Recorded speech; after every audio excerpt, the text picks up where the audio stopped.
Kowmoss, Wisconsin, August 8th, 1987.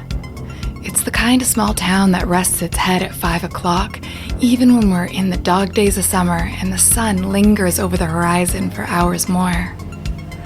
That horizon, a knife gash across the scene, sutured by crooked barns and dilapidated farm equipment.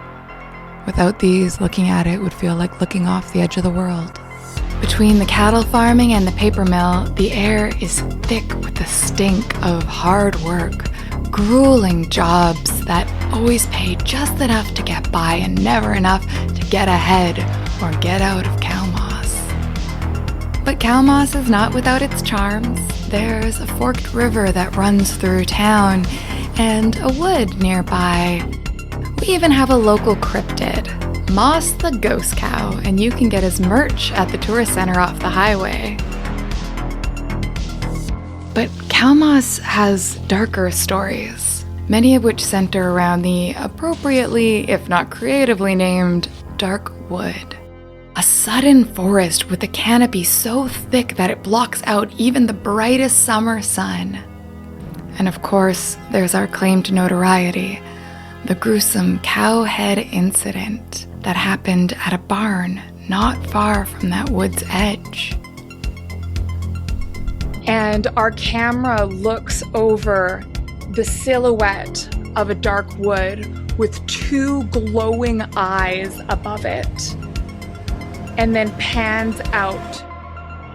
And we see that this image has some bright, cheerful text on the bottom that says, "Be alert! Stay vigilant in the woods, especially after dark." And it's a poster on Elaine's wall. It has the official Glory Scouts emblem on the side. And one of the many attempts they have made to convince the youth to learn the basics of orienteering and navigation without a ton of success. We see now Alaine and her best friend Eleanor in her bedroom. It's early in the afternoon. School is out. You're in the sort of last days of summer vacation. And my question first for Alaine is, what does your bedroom look like? My room is a rather hodgepodge of different things. The bed being a standard twin with the sheets pretty perfectly folded. The colors are a lot of neutrals, browns and greens. There seems to be just random items scattered about, water bottles, a few different types of backpacks, as well as just the poster for the cow town, as well as a merit badge wall from my time in the Scouts, from the different years. You know, when I was baby Scout, now I'm hitting a higher level. I had to get new sashes with all those badges.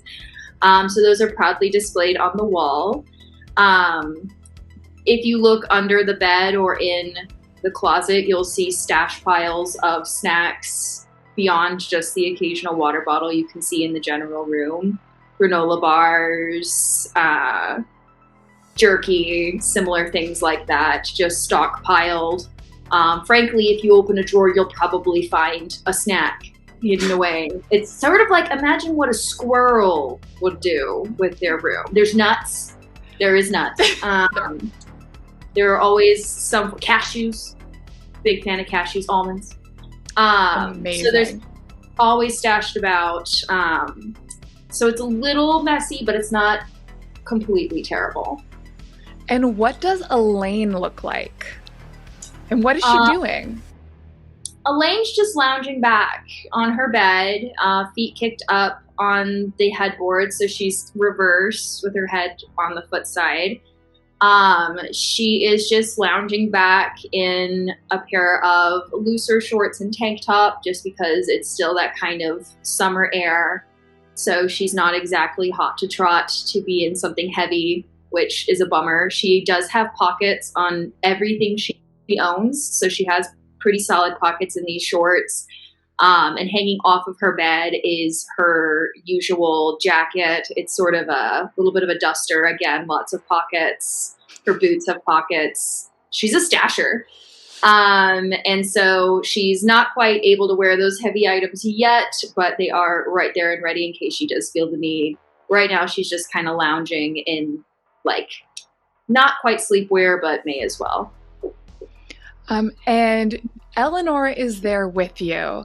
So, Eleanor, what do you look like, and what are you doing hanging out in Elaine's room? Honestly, so, I'm gonna say Eleanor, she dresses for comfort, so, honestly, she's probably in a pair of mom jeans that are covered in like grass stains and maybe she's definitely an art kid too, so probably some paint stains on there. She's in like an oversized t-shirt. It's probably her dad's. If I'm being honest, with a nice flannel on top. She got her big old glasses on. I feel like maybe Alaine would tease her a little bit and make, like, you know, Scooby-Doo jokes, you know, like, they can't see a thing without my glasses, but she actually very much struggles with her vision. She always has her hair up. She's got curlier hair, I would say, but she doesn't know how to take care of it, so ponytail / bun is typically the way she goes, with a few frizzy curls coming out over the front of it. And like a pair of old sneakers that are basically falling apart, but they are the most comfy shoes she's got, and she's gonna wear them until they've been reduced to dust. I'm guessing she's just enjoying the mutual just coexistence. She's probably poring over some news articles that she pulled up because she is convinced that something's going to be happening soon, because she's been keeping track of patterns since the cowhead incident, and she's been noticing a weird pattern that, like, every 4 years or something along those lines, something weird happens in old Kowmoss. You know, I'm gonna wreck on that. Every 20 years, something weird happens in Kowmoss, and it just so happens that right around now, some weird shit's gonna happen. So, that's probably what she's doing. Okay, Alaine, are you looking at these notes as well, or are you just doing something else? Alaine I'm just sitting here trying to put together my my inventory list for the most part, trying to plan for the next year, going into school, making sure I have everything I need for the new school year as summer starts to wrap up. I know what Eleanor is usually doing, so I'm just waiting for her to start spouting the theories so that, you know, I like to give her the ear. I'm listening, but she loves it. Yeah, it's entertaining. It's very interesting to hear Eleanor go on and on about this theory, but she's really spooked about this one. So Alaine, I'm kind of hanging out ready. I can sense the buzzing energy just any minute now. Okay, well, let's do our first roll of the game. Wow! Eleanor, could you give me a brain roll, please? Oh my god, that's one of my good ones. I feel like I've got to use the Wiscosi dice for this. Okay, I'm going to say... It feels way too fitting. The difficulty for this roll is going to be an 8. And this is to see if you can get some new insights out of the notes you're looking at. Okay. Are we okay with it being canon that the cowhead murders happened like 2 years before any of us were born? Or did we want that to happen during our lifetime? I think it'd be 2 years before. So it is something that you're all aware of. Like, you would have, it's the most... I was going to say that, or maybe using the Wiscosi dice for this starter roll. I'll say every 10 years. Cowhead incident was 2 years before, another 10 years ago. I don't know, maybe... So you were all kids when it happened. So you don't necessarily remember it, but you definitely were there when it happened, and you remember everyone freaking out, but you didn't, like, quite understand until you were a bit older. Because I hyper-focused on it. Okay. So, yeah. So give me that brain roll. Brain roll. So do I do the snap decision before I roll, or would I have, or could I do it after I roll? This is a planned action. So you can choose to either just take half of the max value of the die as your value, or you can roll for it. Okay, but I can't take the half amount after I've rolled, correct? I don't know, team. What do we think? What's the ruling? Should we let people roll first and then take the half as a backup? I think you need to decide beforehand. Because it is a snap action, yeah. Attention. Yeah. I think, yeah, you have to decide whether you're going to roll for it or not. Okay. Well. You know what? I think I'm gonna do it. Don't fail me now, Viscosi. Don't fail me now. Don't fail me now. It failed me. I got a 1.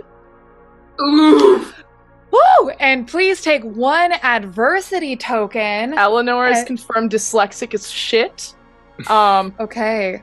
So you have failed is bad, but not a disaster. So okay. What this means is what images are you looking at in your notes right now? Like, or what text? I think she's because there was the cowhead incident that happened 10 years ago, right? So she would have been 8. So she's probably looking over those, and then she looked at the one that was around 10 years before that too, which we can try to figure out what that one was. But I think she's looking to see if there's anything that connects the two. Any, like, family names that were involved. Was it the land that it was the same? Was it a full moon? Was it this? Was it that?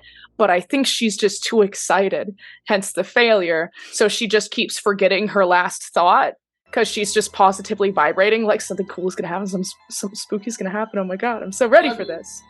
But she's buzzing like a bee.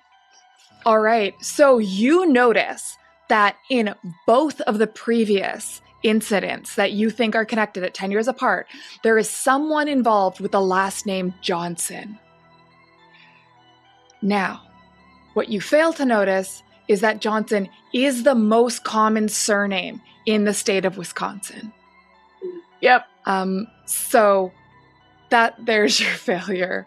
And you're deep in thought. Like, you've done that thing where you're so into these notes that you're like leaning forward, like they're right up on your face, and you make a little gasp when you notice the Johnson connection. So excited. But other than that, you're sitting in relative silence. For a teenage hang, it's pretty chill. And that's why when the phone rings downstairs, you hear it very clearly. The trill of the phone ringing, and Eleanor definitely jumps. She's, yeah. Alaine, your mom answers the phone, and you can just hear half of the conversation. She goes, "Hello, slow down. What happened? Oh God, is he okay? Is he okay? All right, but Doug's okay, all right? Alaine, Doug is your father. Okay. Oh my God. Oh God. Okay, yes. All right. Right. Thank you. I'll warn the kids. All right. Eleanor is almost levitating. She's so excited right now. It sounds like my dad just got maimed. No, your dad's okay. Is he though? You hear the phone. I'm not reading all that, but congratulations, or I'm sorry about that. The phone hits the receiver, and then you just kind of, nothing happens. Like, you don't hear anything after that. What do you do? Well, I'm getting up and going to go ask my mom what's up. I'm very direct. I'm following behind awkwardly. Obviously heard some of that. So I'm not one for hanging on the edge of my seat and cliffhangers. So I need to know what's going on with my dad, like ASAP, so I can know what we need to now do and pivot. I'm a doer. Okay. So you two scuttle down the stairs and come around the corner, and your mom is still standing in front of the phone. It's a landline, heavy on a little console by the front door, and she's just standing there staring at it. Hey, Mom. Oh, hey, baby girl. Oh, are you two having a nice afternoon? Do you want some snacks or something? I could make some sandwiches. I'll go make us some sandwiches. How does that sound? You know what's great with sandwiches? Aside of what the fuck is going on? Alaine, what did I tell you about using that kind of language? I will put a quarter in the swear jar, but Okay. Dad's definitely got more swears in there than I do. So, well, your father is having a rough time and about that. So your dad's going to be coming home from work a little early today, and I just give him some space, okay? Just give him a little bit of room. He's had a rough day at work. And something happened at the paper mill today, and he just give him some space. But he's okay. It sounds like he wasn't hurt, so that's good. He wasn't hurt. Well, I'll go make those sandwiches. And she kind of goes to turn away. I think I let her go. Okay. And look at Eleanor like... Eleanor she's like, I don't know how to help, but her eyes, she was like darting in between the two of you, and she's just sitting there like, she's been sitting there like, and Alaine is all like, what's gonna happen. Yeah, my mom's never like this. She's usually really direct. She's obviously freaking out. No, Mrs. Clark is usually pretty chill about things like this. I must have been really messed up. Like, so what happened? Well, I can tell you my theories, okay? I've been keeping track of all this stuff. Yeah, well, I'm just glad your dad's okay. I'm glad he's okay too, but your theories earlier pointed to the I'm just saying, really sure where did you put that cow shoe that I gave you? The cow shoe? I don't even know. Okay, I didn't. I think I put it in like my drawer. Is that the place you told me to put it, or was it supposed to go like in my left shoe? Well, no, don't put it in your. It's like a horseshoe, right? But it's like a cow shoe, and it protects you, right, from the weird stuff that happens here. I've shown you my notes, okay? I should have gotten one for your dad and for your mom. Do you think you could sneak one into your mom's purse? I mean, there's a lot of people that sneak in and out of purses, but... Yeah, I know. Okay, so, no, I don't think it has anything to do with the lucky charm of the cow shoe. Well, yeah, because your dad didn't have one, but I'll figure that out. How are you doing? Are you okay? I'm processing, Eleanor. I'm processing right now because I really... she's not going to tell me, like, what happened, so I guess we're just going to have to wait till my dad shows up. And maybe... Well, she said give him space. I was going to say... I don't want to make him mad. Damn it. Okay, hold up. Are we doing the thing where there's, like, very early computers in this alternate universe Zepotha stuff? You do not have access to a computer. The only computer in this entire town, there are two computers in the town. There's one at the library, and then there's one at the school. Okay. That is it. So yeah, so I was gonna say, Eleanor probably went for like hug at first and remembered who she was talking to, and then just like lowered the arms. And she'll probably just say, "Okay, you know what? How about you sit on that? I'll help your mom with the sandwiches, okay?" Why is everyone leaving me by myself? Oh God, I don't know how to help. I don't know how to get an answer. You hear the crunch of tires on gravel. Of your dad's truck in the driveway. It's really soon. Only a few minutes since that phone call. But you hear that. I think that's definitely his truck. Okay, hey, I have an idea. Since she's being squirrely, and it sounded like that call was squirrely, I don't think we should just run up and ask him. We're really direct to my family, but I know this spot under the stairs. The house is really thin walls. When he comes in, if he talks to my mom, we should be able to eavesdrop. If you're down, I'm down. We're eavesdropping. Oh, yeah. I'll grab my notebook. Okay. I'm glad you're grabbing your notebook, because I'm going to be I'm so curious. Okay. So you slip into the closet under the stairs. Now, here's a question. Can you see out of the closet? We get a little sliver. And since I have better eyesight, I'm going to be the one. Hear me out. Yeah. Hear me out. What if Aileen had, like, over time gradually made, like, a tiny little opening near the bottom of the closet door so that she could spy on her parents? Love it. Spy on the happenings in the main dining area. I like are they childhood best friends? Because I like the idea of them referring to it as the spy closet. Yes. Love it. And the hole is like at the height of like a 10-year-old. Mm-hmm. So we have to kind of awkwardly crouch because that's when we made it. Yep, they've got like a little emergency flashlight so that Eleanor can like dictate and take notes. Oh please, there are emergency flashlights hidden all through this house. Oh yeah.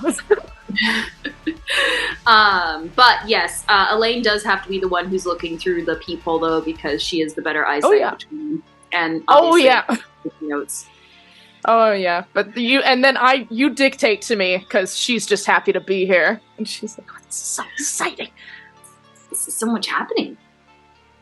I'm concerned. Are you doing okay? We can always get some like ice cream if you need to cool off or anything. This is a lot of stuff going on. I know, but it doesn't sound like anything's hurt. It just sounds weird. I'm just glad your dad's okay. Dougie! Oh my god! The door opens, and your mom, you just hear her running. You smush your eye in. Your father steps through the door, and he is covered in blood. He's covered in blood! Oh, it's not meant to be on the outside. No, I don't think it's his. No, he'd be... Oh, I definitely would see different wound patterns if that was his blood. No, that's splatter. Definitely splatter. He goes, I'm okay. I'm gonna go take a shower. You've never seen your dad rattled like this. He's literally ghost white under all that blood. He's never ever like this. He's so shaken up. Well, I wonder what died. Maybe he hit something on the road? I'll just put cow a question mark. And your mom says to him, "Oh, Dougie, is the kid okay?" I think he hit a kid. Oh my god, which one? Oh my god, is it the shitty little neighbor's kid? Oh, I hope so. Oh my god. That's gonna go to jail. Okay. No, shh. And your dad just looks down and shakes his head. Oh No. my god, I think your dad's a murderer. He's not a murderer. It's at worst first-degree manslaughter. But Okay, I'm gonna go. Would you mind taking care of the clothes, babe? Yeah, thanks. And then you hear over your head as your dad climbs the staircase to go to the shower. And you hear your mom. You probably see your mom pace a few times up and down the hall. Go, okay.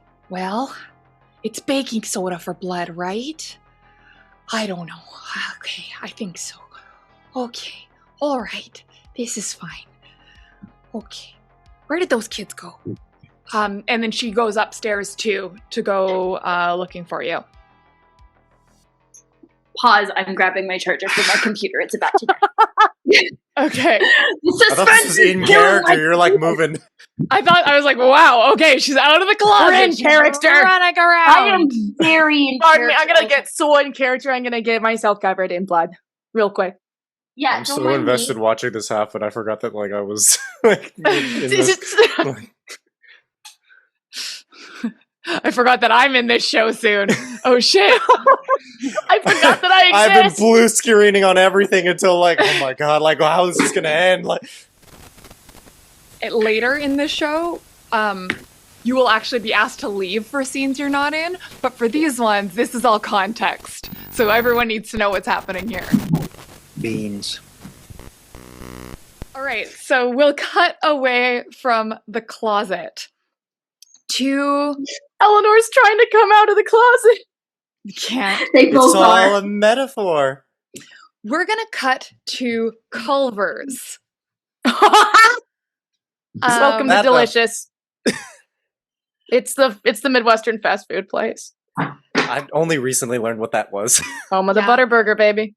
So, Maisie, could you describe what a Culver's is to me? What does it look like? So, Jasmine is waiting tables, I think, or working a till. I don't know. Tell me what a So I can Culver's is. actually help you out here. Oh, So the thing Lord. about Culver's, oh god, the Midwesterners are gonna love this. So the thing with Culver's is that it's like it treats itself like a restaurant, but like you get the quickness of the food the way that you would, with fast food. So you go up, you order at like the tills, right? But then the fast food people actually walk your food out to you and set it down at your table, or they actually walk outside and hand deliver it to your car so that you don't hold up the drive-through, right? But so it's a lot of burgers. It's they got onion rings. They actually have like some fish dinners, stuff like that. But the thing they're most well known for is their custard, right? They have these concrete mixers, and also don't get it mixed up. Frozen custard is not ice cream. It's actually a lot more fattening, but it actually tastes better because it's cooled to a warmer temperature than ice cream, so your taste buds don't freeze, right? So you can also get your cheese curds. You sit at the tables. But so yeah, if you're working over at Culver's, you're either doing a register duty, taking orders at the window. You're on dessert duty, which is making the concrete mixers. I'm guessing if Jasmine is interacting with the customer, she's either on run duty, which is when you just run the food out to everybody who needs it, or oh god, I forgot the nickname, but I hated it. Or they're the ones who clean the tables, take out the garbage, and just want to fucking die, bro. Because people are gross. What are the vibes tonight? This episode is Zepotha, brought to you by Culver's. Yeah, Welcome to sponsored. Delicious. Sponsor us, Culver's. Fuck it. Actually, I might kill Please. people in your restaurant, so we'll find out. Like So 30 feet from the door. I think that makes it okay. Danny is there, having a bite to eat. Now, question. Danny, are you dining with someone or are you dining alone? Danny's alone on nights like these when he contemplates his mother. Because Okay, he's so always contemplating. it is his mother. afternoon, but I love the energy. No, nights like these. He's wearing sunglasses, It's so the every day is Midwest. night. It's winter. It's dark out already. It is summer. And It's it is- winter. Is it a Friday? It's What winter day of the to week is it? Is him. it a Friday, or he just has snow falling above him, like Eeyore with the cloud? Okay, The dark So- corner of the Culver's where the light isn't quite plugged in yet, so it's just kind of flashing. That one And- fluorescent light that's only half. Yep. It's only the one. all right. My next question for Danny. What kind of vehicle do you have? Do you have a car? Do you have a bike? Do you have a bus? I think Danny has his dad's car. Okay. So, Jasmine, you are running tables, and you see that it's the end of summer. It's too hot to do much, so a lot of the kids from your high school just kind of hang out in Culver's because there's nothing to do in this fucking town. So a lot of them are there, and they order a milkshake every 3 hours. But there is one group of guys who, when you walk by, you overhear part of their conversation, and they're talking shit about Danny. Danny, who's in another booth, being his moody self, over in the corner. So my question is, what does Jasmine look like as she's working, and what does she do? I think Jasmine is I think average height, a little prettier than most. Like Midwestern pretty, if that makes sense, where it's like not quite like to the point of like I feel like I should cut this Stacey's part out. face when you said that. Not No, that this kind, is I'm sorry. no, this Can I is cut that staying. out? This is staying. No. No, I don't want to be remembered for this. I do not know how to describe people. I apologize. My years of DM has it in the sense where like they're clearly the most attractive in this town, but they don't know anything beyond this. But on the bright side, they are very attractive for an 80s movie. I need to stop talking. I'm gonna go. Really pretty for they're really pretty in their town who's never seen people outside of their town. I hate it here. I mean, all of that is going in the trash. Can I help? Yes, please. Okay. I can also describe Midwestern pretty. What is Midwestern pretty? I would say that they're pretty old. Actually, come to think of it, they're like a plastic beauty. I would say that beauty. So they're pretty in like the most traditional sense. Like I think they're all because they dye their hair. They would dye their hair darker. So the typical Midwestern popular pretty is bleach blonde hair, getting tanned, right? Like you know, with cardigans with the white tank top underneath and Uggs. White people. Probably. Yep. Is there a uniform for Culvers, or is it just like I think is there a uniform for white people? And I was is there a uniform for white people? Also that too. It's Culvers, yes. It is. They give you the khaki pants. You actually are supplied with these really thick ass clunky shoes that have like slip proofing on them, and then the blue. That's why they're called the True Blue Crew, because they always wear the blue shirt. They got the little hat. Also, Scoopy is the mascot. He's a Culvers. Scoopy? All right. Oh. Jasmine is the only person in the history of the universe who's managed to look hot in a Culver's uniform. Oh, she's wearing lipstick. Lipstick. Despite working a like 12-hour shift, I don't think a single hair is out of place. They still look like they're fresh. Oh, yeah. And despite deeply inside feeling this huge level of exhaustion, not letting it show. Okay. And then very Danny, Midwestern pretty. What does Danny look like in his little corner? I think Danny is very much not nostalgic, but very much is trying to hold on to what he has left of his dad. So he has this like big coat that his dad used to wear, like this big like brown coat that he'd wear to work and stuff. So he wears that all the time, regardless of how hot it is. Doesn't matter. He's got jeans. Okay. He's got really dirty hair because he's always out doing stuff because he's never home. So he's just doing shit just for the sake of doing it to keep his mind off of everything else. So he's kind of dirty all the time. It's not like he doesn't shower. It's just he's got dirt all over him. He's in the mud. He's in the fields. He's doing something. He's a hooligan. He's out there doing something that he shouldn't be doing. You see, he's dirty all the time. All right. So Jasmine, you hear people talking shit about Danny. And you can't, you're good to decide what you want to do. From where you are, you just kind of hear Danny's name a couple times, and it's the tone. It's the group of dudes with that tone that raises your little, and you know that Danny's a bit of an outcast. Nobody really has anything nice to say about him. So, what do you do? Have they ordered yet, or have they just been doing the teenager thing of like, we got water, so we're gonna sit here for like 4 hours? They ordered one milkshake for the table 2 hours ago. Oh, Christ. I think I'm gonna walk over. Pretend to be on run duty. Yeah. You are not getting it. Not on run.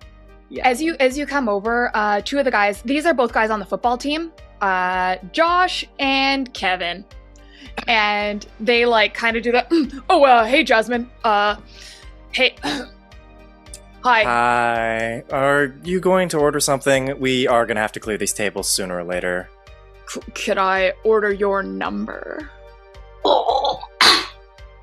That's accurate. Even if you could, you wouldn't be able to afford it. Oh, is your number expensive or something? Like, all my best material lost on the masses. Regardless, are you going to be ordering? And I heard Danny's name earlier. You Oh yeah, yeah. Don't worry about that guy yet. Stay away from him. That guy's bad news. I heard some shit about him. Kind of shit. Give me a charm roll. Yay! This is a DC 5. DC 5? Oh, Lord. Yeah. I'm going to take the risk. I'm just going to roll it. I could beat this, but I think it'd be really funny to see how this goes. Yep. Can't relate. 14. Woo! All right. So if you Aw. beat something by 5 to 9, you succeed impressively. Okay. So I think she, like, bats her eyelashes, gets like, a little close, and just like, go on, tell me more. Or was yeah. it Victoria's Secret body spray? I'm just... Christ. It's wafting So- through the air.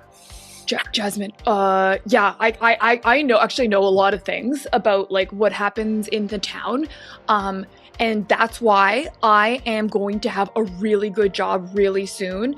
And well, so did you hear about what happened at the paper mill? Oh, it was No, enlighten me.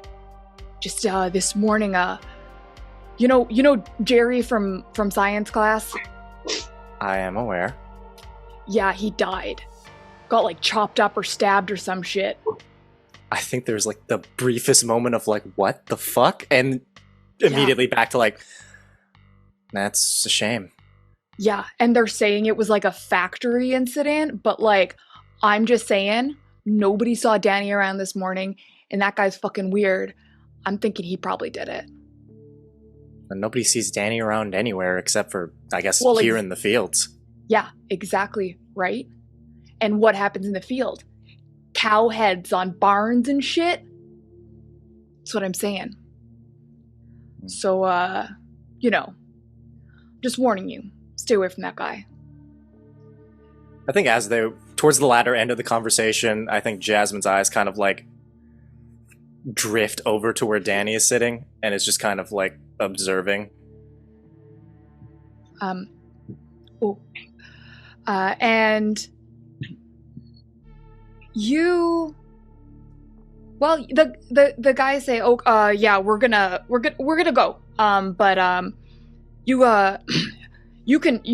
mean, you know where I live because, the town only has like 1,000 people in it. But if you ever want to come by, I'm gonna go now. Brad's paying for the milkshake, and he runs out the door. Just kinda, Brad, I'm is still like, here once again. Brad, just like, cheapskate. And the guys go to leave. I'm right here. Aren't Danny and Jasmine friends? Or was I getting like they've hung out before? I think it's Yeah, more they've like hung out acquaintances, like mutual Yeah. respect. Okay. yeah. I think after that, I probably would have. It's like over. I Okay, that's what I was wondering. Wait staff and Yeah. Danny. That's really all it takes. Danny walks up from like a feet, from 3 miles down the road to Culver's, sits down, orders 3 cheeseburgers, and then sits there for 4 hours and eats them slowly. They're actually called butter burgers. He orders butterburgers that he tips well. You know We what? actually That's all it can't takes tip to at earn Jasmine's Culver's. respect. Jasmine has Oh. been keeping a running tally to see how many cheeseburgers you've consumed over the past month. Oh, good lord. Did Or you get the butter burgers. Butterburger basket, which is when you get a sad and a drink, Oh yeah, obviously. upgrade into a Sprite concrete every mixer? time. God, I hate that I still remember all this. Okay, so Josh, Kevin, and Brad have settled up, and they kind of walked out the front door. What would you like to do, Jasmine? I'm probably gonna walk over to where Danny is, a little trepidatiously, having heard that he might be implicated in a murder, and just gives the very like acquaintance-heavy. The jocks were talking shit. Always. What else do they do? Play football? That's all they can do. You make a solid point. Hard to expect depth from people like them, but have you heard what they've been saying? No. Why would I listen? Well, I think it seems pertinent. Have you murdered any people recently? Yeah. No. What? Are they saying I killed someone this time? That's really funny. Yeah, but I don't know. They seemed a little more concerned. It's not like the last couple of times when they tried this, but I think they had an actual name. It was sorry, what was it again? Jerry. Gary's dead. Gary? I don't know. Jerry. Who's Gary? Oh, Jerry's dead. Jerry or Gary, one of those two names. Oh, Jerry, the nerd from science class? Yeah. Yeah, I Oh. think he sits behind No. Why would I kill him? Why would anyone kill him? He does like almost everyone's homework. I don't know, but Or I did. guess we're gonna have to if start he's studying. Dead. So We have a test next week, right? that's unfortunate for the rest of us.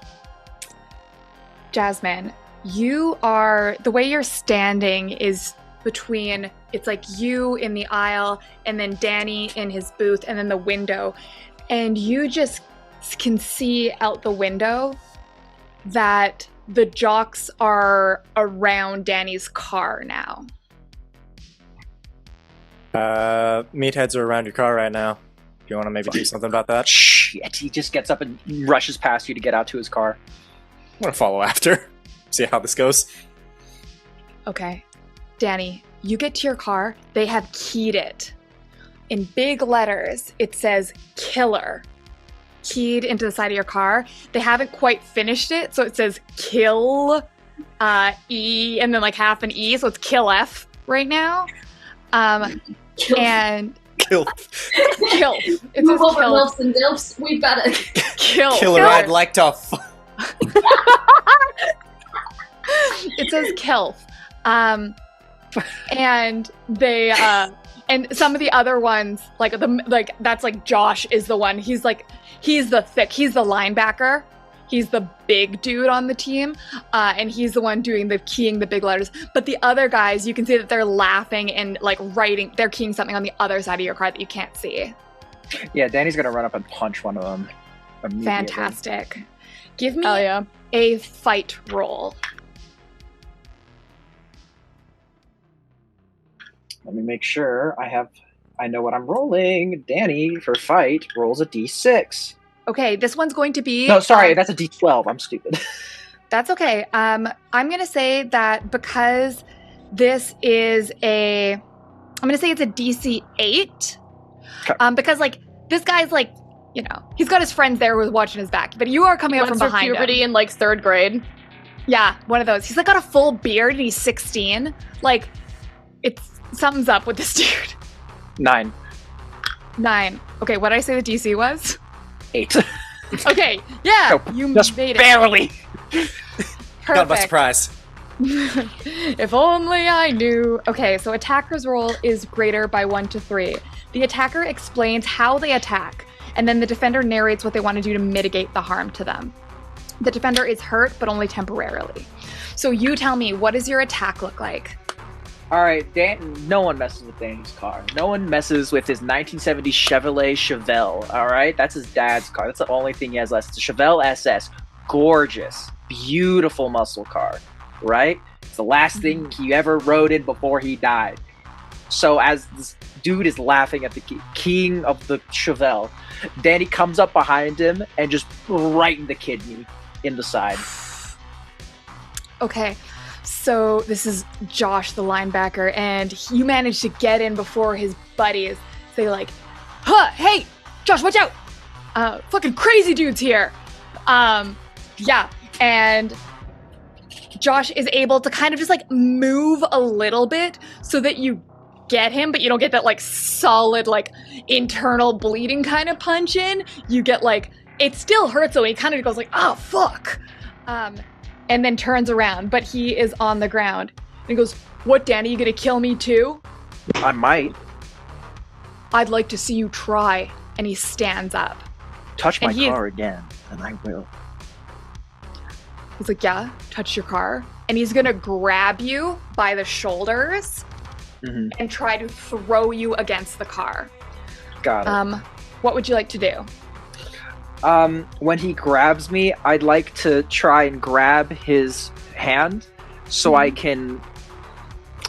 That's too complicated for Danny. He's a simple man. I was gonna Muay Thai flip, but no, he doesn't know Muay Thai. He knows how to scrap. As he goes to Ball grab karate. him, as he goes to scrap, Danny's just gonna punch him in the neck, right in the throat. Okay. So could you give me another fight roll? This one's Yeah. going to be a DC 12. This is a Oh, much I said I have a harder- bonus +1. Does that mean I add a +1 to all my rolls then? All of the fight rolls you have, you add a +1. Awesome. 12, baby. So 13. Amazing. Okay. So you want to punch him in the throat. Yeah. So you managed to injure him, but only temporarily. So he goes to throw you, and you go to punch his throat. And because he's throwing you against the car, like it throws off your aim. A throat is a small target, but you do clock him right in the side of the jaw. You get him in the jaw as he's turning you. We take these. But at the same time, he throws you against the car, and you hit hard. And if you weren't so full of adrenaline, you would be feeling this pain. But right now, you're just kind of like intense. And that's when the two other football players come around, and you can see them flanking Josh on both sides. Okay. I'm up against the car. He's still holding me, right? Yeah, he's kind of, well, you got one punch in, so his grip is loosened because he just got hit.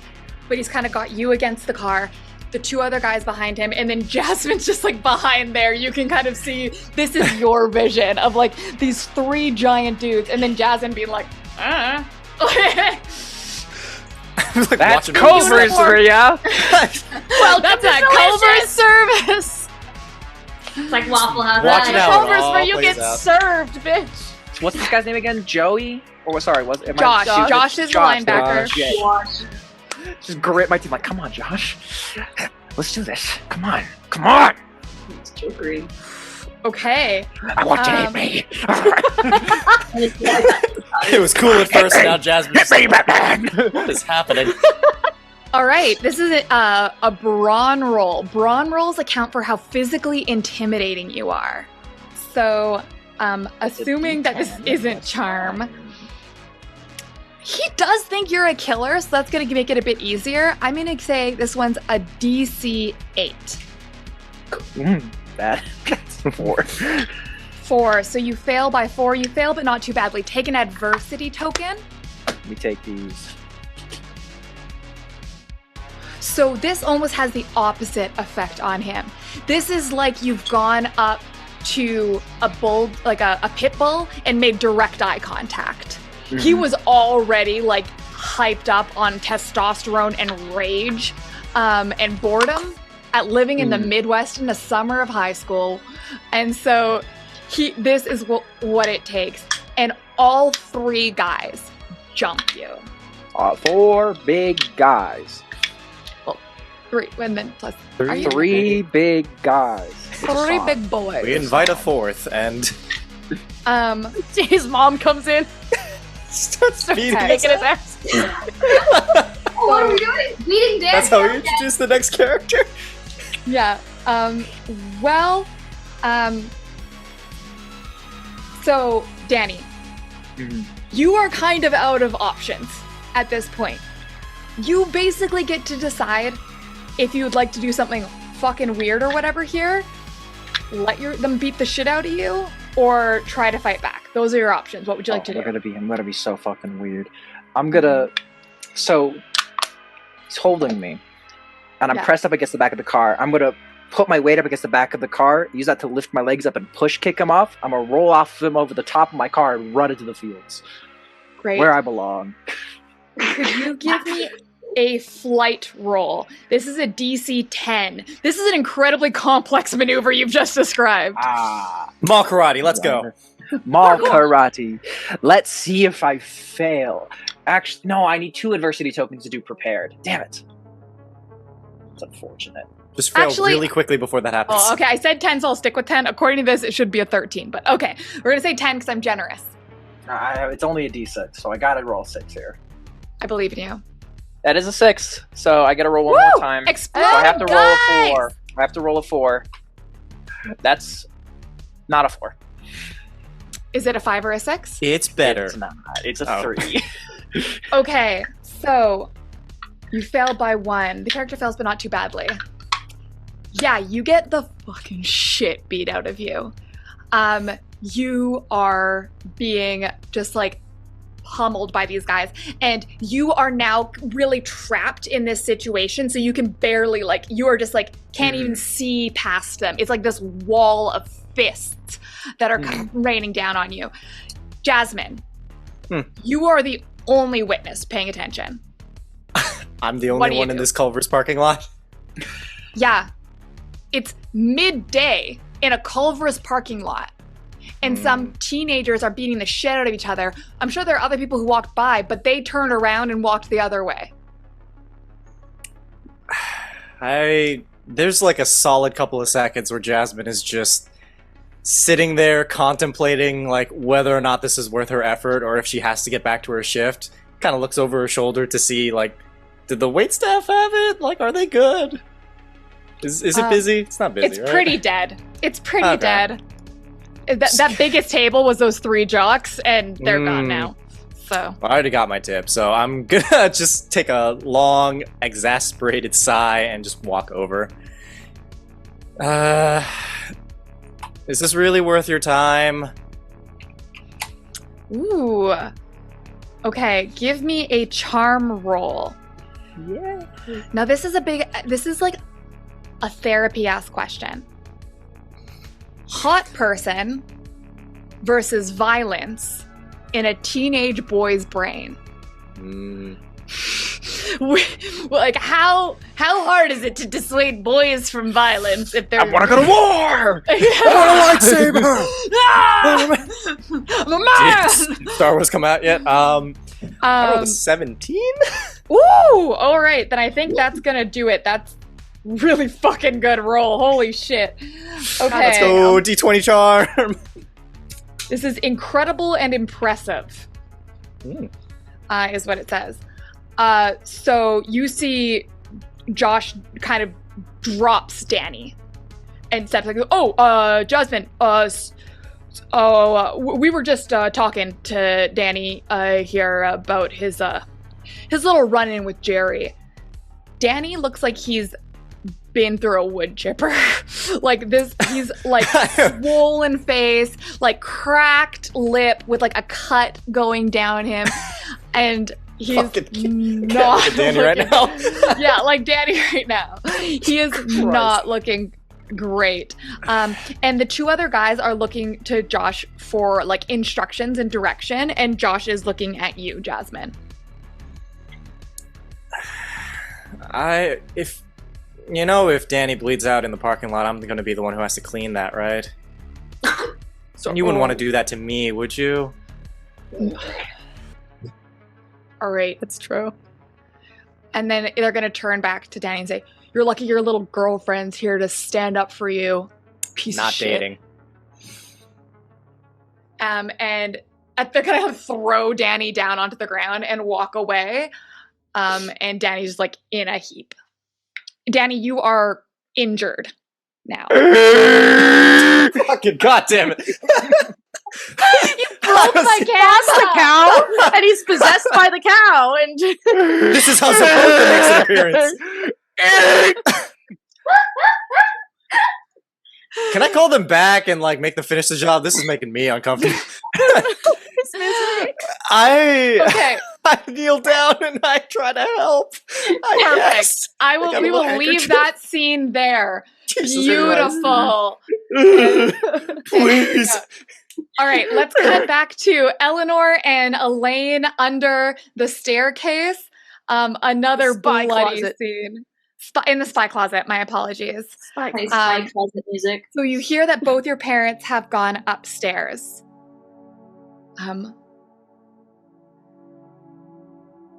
What would you like to do? Okay. Oh no. Mom just went up to go check in my room if I'm there. And we're definitely not there. So that's a problem. Do we have an alibi? How bad would it be if she knew? Why don't we say... I know. So if we're real quick, we should be able to slide up into the bathroom. And we can say that you were helping me, like, learn a new makeup trick. You know, you're better at that than I am. So, like... She's not wearing a stitch of makeup. I think she has mascara. Never mind. Still better. You know, your eyelashes. I don't know. I can show you my eyelashes. Yeah, do you think they would buy that? I'm not 100%, but I'm a solid 72%. So it's worth it. It's better than them finding us in the spy closet. You remember what happened last time they found us in the spy closet? Yeah. Okay, that's where we go. We get this. So we're gonna try to slide on upstairs into the bathroom and kind of ollie my mom so that she doesn't see that we slipped past her. Okay. You go up the stairs and you kind of see, kind of like hiding over the banister as your mom goes into your room. And then you kind of are able to sneak down the other end of the hallway. And then you see on the ground, the carpet leading to the bathroom, splotches of blood. Oh, that's not going to come out easy. And you remember that your dad was going to go take a shower. And the bathroom is locked. Why do we only have one bathroom in this house? It's an older house. It's an older house. I think I get really distracted by the bloodstains, so I'm just completely staring at it, like sort of honing in on it, kind of forgetting the mission operandi here. Alaine, you look at the bloodstains, and for a moment, it looks like they're not random. It looks like they have shapes that they formed on the carpet. Repeating X's. And then two blotches next to each other that almost look like eyes.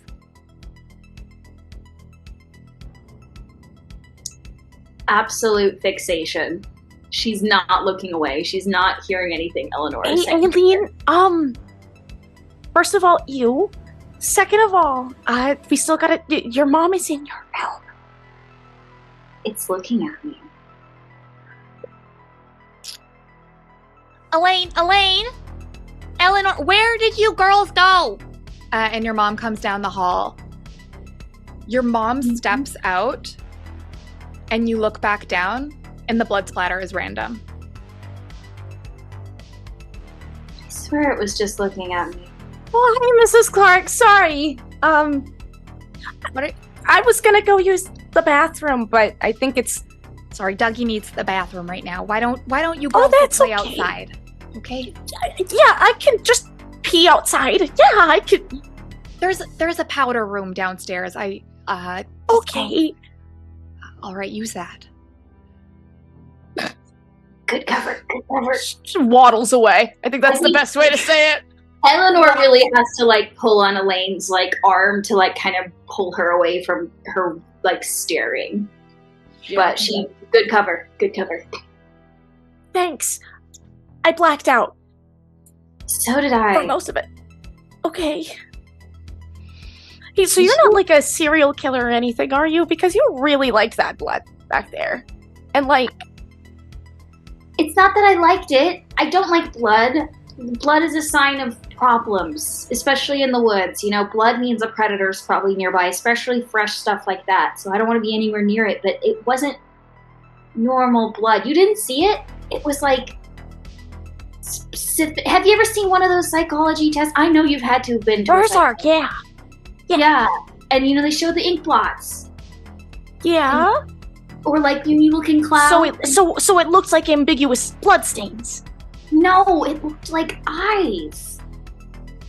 Cow eyes? I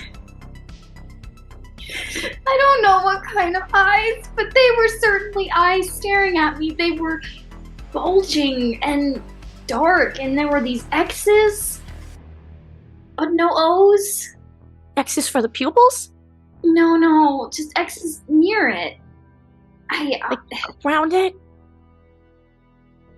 She's trying to criminal sketch artist this shit.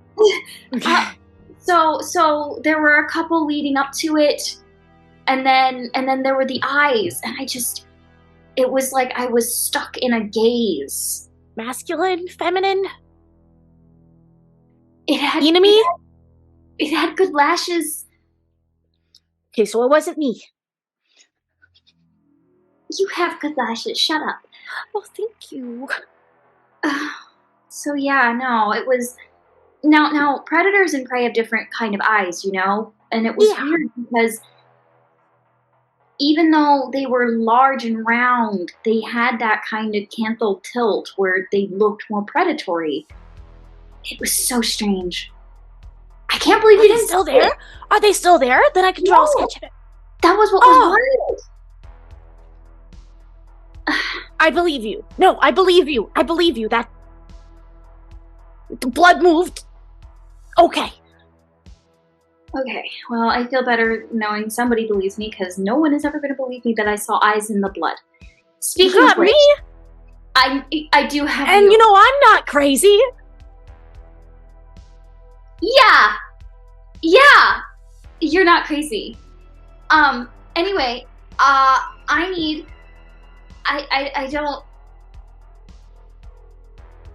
don't want to think about it anymore. Like, I don't want to think about those weird eyes staring at me. But what kind of blood do you think it was? I was thinking at first maybe he hit someone with a car because she was saying some kid died, but like, he wouldn't have all that blood on him in the truck. It's not like he has a convertible. Maybe he was standing next to a kid who got hit by a car. Maybe?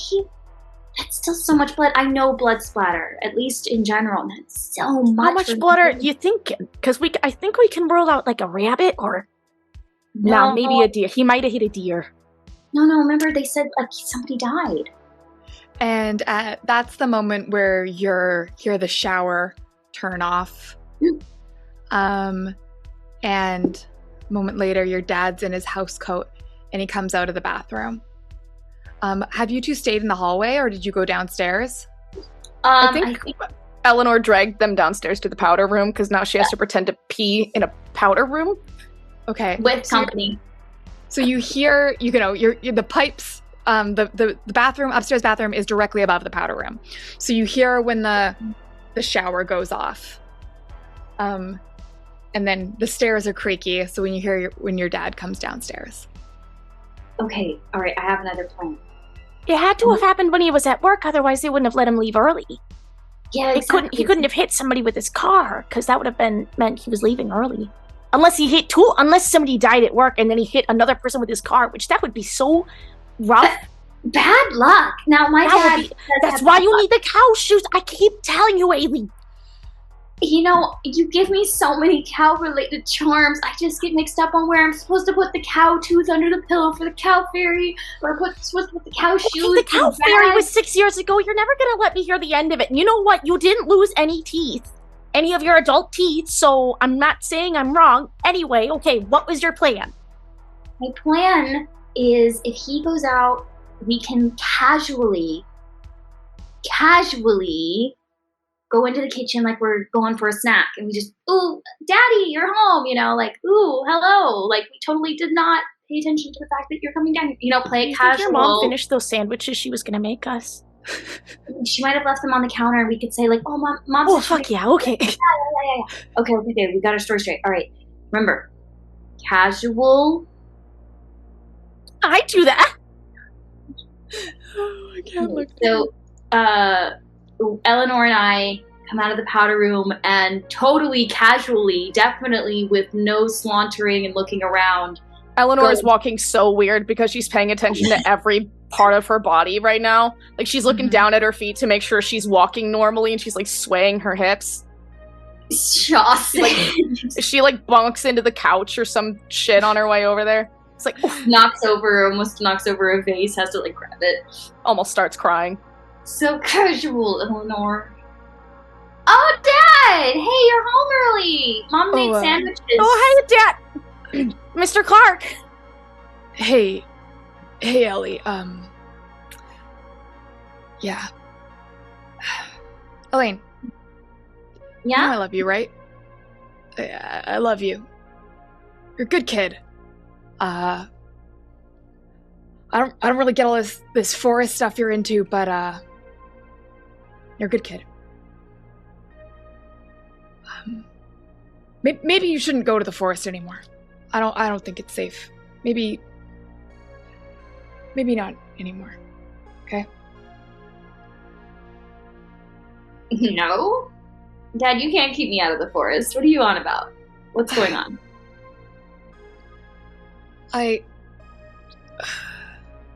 Give me a charm roll. Eleanor doesn't know what to do with herself, so she starts slowly eating her sandwich. This is going to be... I'm like, on one hand, I'm trying to get a Midwestern middle-aged man to open up about his feelings. On the other hand, he's dealing with acute trauma. So let's say a DC 12. He doesn't like talking about his feelings. He doesn't like having feelings if he's from the Midwest. Yeah. I got a 10. Okay, so take a adversity point. And he claps you on the shoulder. Says, "Listen, kiddo. I know we haven't seen eye to eye about everything. And when you want to join the Scouts, the Glory Scouts, even though they didn't want girls, I supported you. When you wanted to try and plan a camping trip, I supported you. But don't go in the forest alone anymore. Not after dark. Don't go in, and don't... And Ellie doesn't count. Only Scout leaders. No. Okay? Why would Ellie count? No, that's fair. That's fair. Hurtful, but it's fair. Sorry, kid. Okay. Right. Good job. Am I gonna get to know why I can't go in the woods? If you're thinking it's a predator, I already told you I know how to handle it. It's not a predator. It's not safe to be places where people can't see you. You gotta stay in the town. You gotta stay where we can watch you, where we can keep you safe. Don't go in the woods. And don't be alone with people you don't know well enough. Okay? Okay. Fine. Good. All right, tell your mom thanks for the sandwiches. I'm gonna put some clothes on. I'm gonna go for a drive, clear my head. Okay. All right. And he leaves. Immediately turns to Eleanor. What was that about? So I already know the answer, but you're not going to go in the woods for a while, right? Okay, I knew it. I've tried to be hopeful for like 2 seconds. I solemnly swear to definitely not go in the woods. I already knew that. You don't have to even try to fake lie to me. Yeah, no, I figured you were going. You can't keep me out of the woods. That's like keeping I'm not trying to. I'm not trying to. I know you're not, but he is. What is he gonna do? Ground me? Then you hear a knock at your front door, and it's like very like light, like a da-da-da-da-da, da-da-da-da-da at your front door. Okay, all right. Ellie takes another slow bite of the sandwich. I go over and open it up, but I just exacerbated. Today's already been so weird. Still kind of hung up on the blood eyes. So you do one of these where you open up the door and there's no one there, and then you look down. It's Francine. It's Nathan's little sister. And she's 10 years old, very precocious. You can see her little bike still has training wheels on it, and it's out at the road in front of your house. And she goes, "Good. Alaine, I was looking for you. Do you still have your emergency first aid kit?" Oh, please. I have 17 first aid kits. What do you need? Do you need one that's travel size, large size? Are we talking like PPE included? Are we talking like emergency survival 101? Are we talking something that has any form of electronic? Do you need like a defibrillator? Like, what's the size ratio you're looking for? Well, which one would you use for a teenage boy. The patient is approximately age 17 and recently got punched really hard and also hit with a car. Well, hit into a car. Which one? Survival kit number 72. Okay, I'm gonna have to go up into the attic for that one. That's not among my usual ones. Give me 2 seconds. I'll go grab it. Stay Can here. Eleanor hear this? Yeah. She's gonna walk on over to Francine. Well, hi, Eleanor. Yeah. Hi, Sini. Is somebody hurt? Like you proposed it like a theoretical, but it's not sounding like a theoretical. Oh no, it's real. So you know the guys on the football team? Well, like Yeah. Nathan's pretty nice. But some of his friends are kind of mean. And Oh, I hear that. Yeah. So anyway, They call me told Four Eyes, which doesn't make any sense because it's lenses in front of my eyes. Like these don't even look like eyes. Like, are you? If Sorry. you had Anyway, 4 eyes, that would be really cool. My life would be so much. That's what I'm saying. Is it's not even an insult. Okay. I got it. Or where are we going? Oh, I can take it. Will it fit in my basket? No way, kid. I cannot leave you alone. Oh, with certain oh, yeah, pieces no, of we're- these supplies way too sharp. Excuse me. I am one of the youngest Glory Scouts. I have my patch for first aid. All right, And Glory I'm one- Scout. But here's the thing. I bet you aren't even that good at leading people to places. I bet you can't even point us in the right direction to where the problem happened. Yeah, definitely not. How can you be a Yeah. good scout if you can't even be a good leader? She doesn't have the leader badge, the leading duck badge. Oh yeah, the leading duck. Ducks in a row. Oh yeah, no, you can't get your ducks in a row. You don't get your ducks in a row. You don't get the ducks badge. You know, I am one of the eldest scouts, one of the most senior scouts. If you lead us properly, I Duck can extraordinaire. I can probably get you that badge. I'll act as witness. Okay, so this is going to be a charm roll. DC 6 By who? by Eleanor. But as a rebellious teen, because you have the rebellious strength, you get +3 Oh, to yeah. any rolls when we're persuading a child. Oh hell So, yeah! you get DC 6, and let me see Yeah. what's my charm at. Okay, so DC is 6. Yeah. And I get a +3. All right. Let's do this. Okay. Come on, Ellie. It's 5. Would you So like to eight. spend an adversity token? No, I can't. Okay. I got one. I gotta save it. All right, well, you can take another now. Here you go. Yay! Now I have 2. And goes. Well, sorry, she's little. Well, I might not have my ducks in a row, but I do know how to suture a basic wound. And she's going to grab the med kit out of your hand and start running towards her bike. So she That's snatched. that's a crime. I think you just got robbed by a child. I'm chasing that child. I am absolutely. Oh yeah, going no, to I think rob legally this you have little every. bike. Yeah, no, take her out. Go off, Ailey. You hunt that child down. I can hunt a bear in the middle of the moors. You think I can't hunt a 10-year-old? Well, don't kill her, because then that would be another crime, and your family's already had enough crimes today. Oh God, that seems insensitive. Oh, sorry. It's insensitive. My dad came home. What?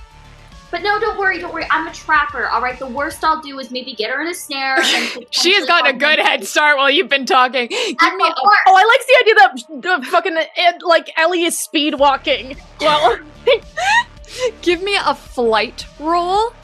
This is going to be flight DC. I'm going to say 6 again. Kids I was can be gonna say- speedy. I think Ellie has. I like the idea that Ellie has one of those motor scooters.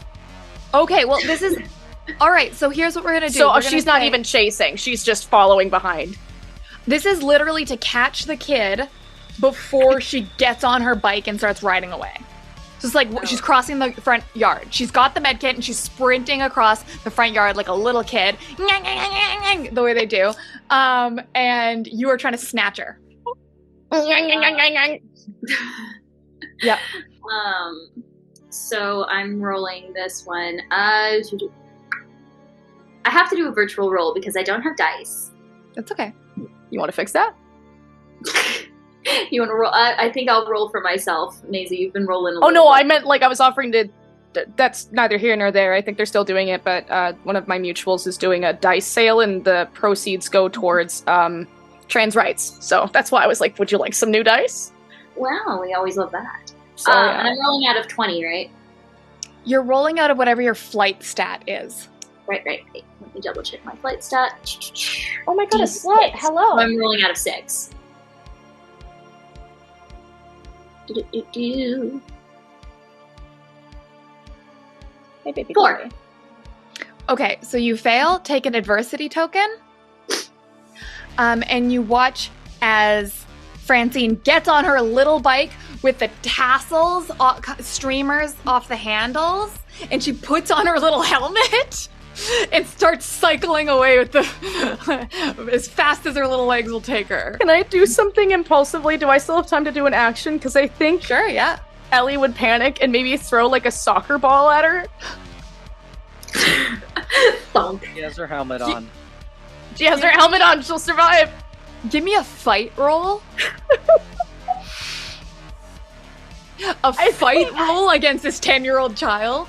This Panicking, poor okay? kid. How did I fail when I had a 4? The kid. She didn't want to be a duck, and Then now he just she's gonna fucking get dies fucked. like as you're fighting it out for this like med kit.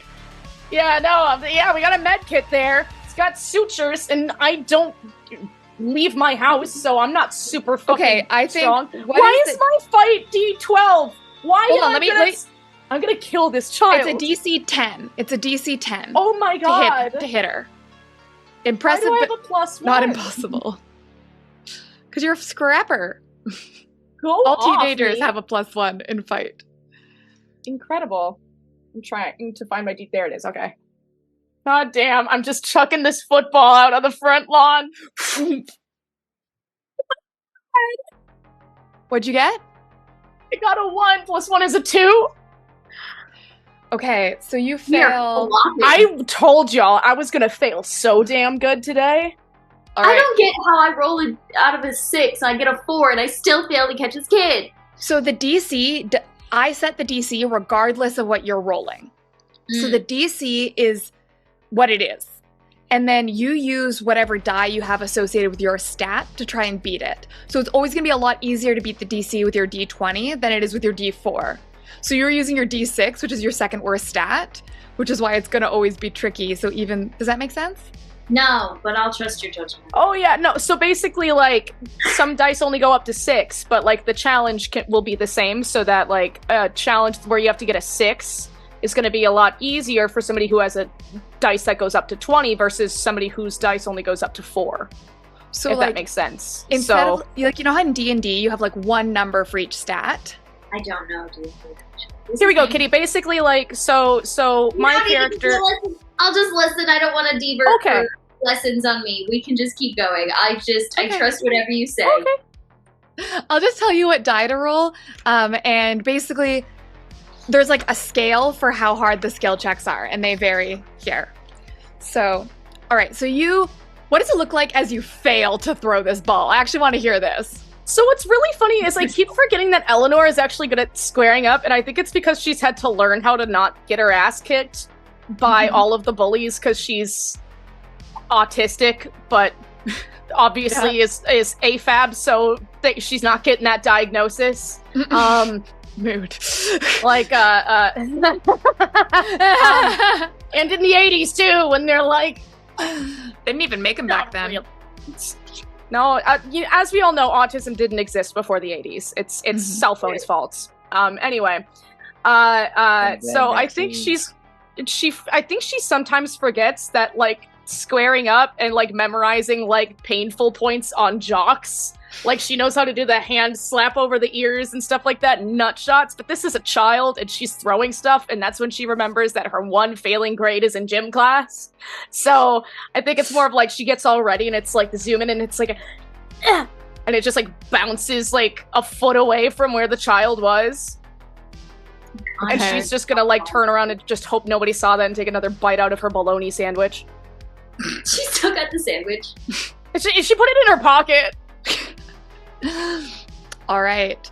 So Save it you for later. fail to throw this. You get your adversity token for failing. And then you watch as Francine starts cycling away furiously down the road and around the corner.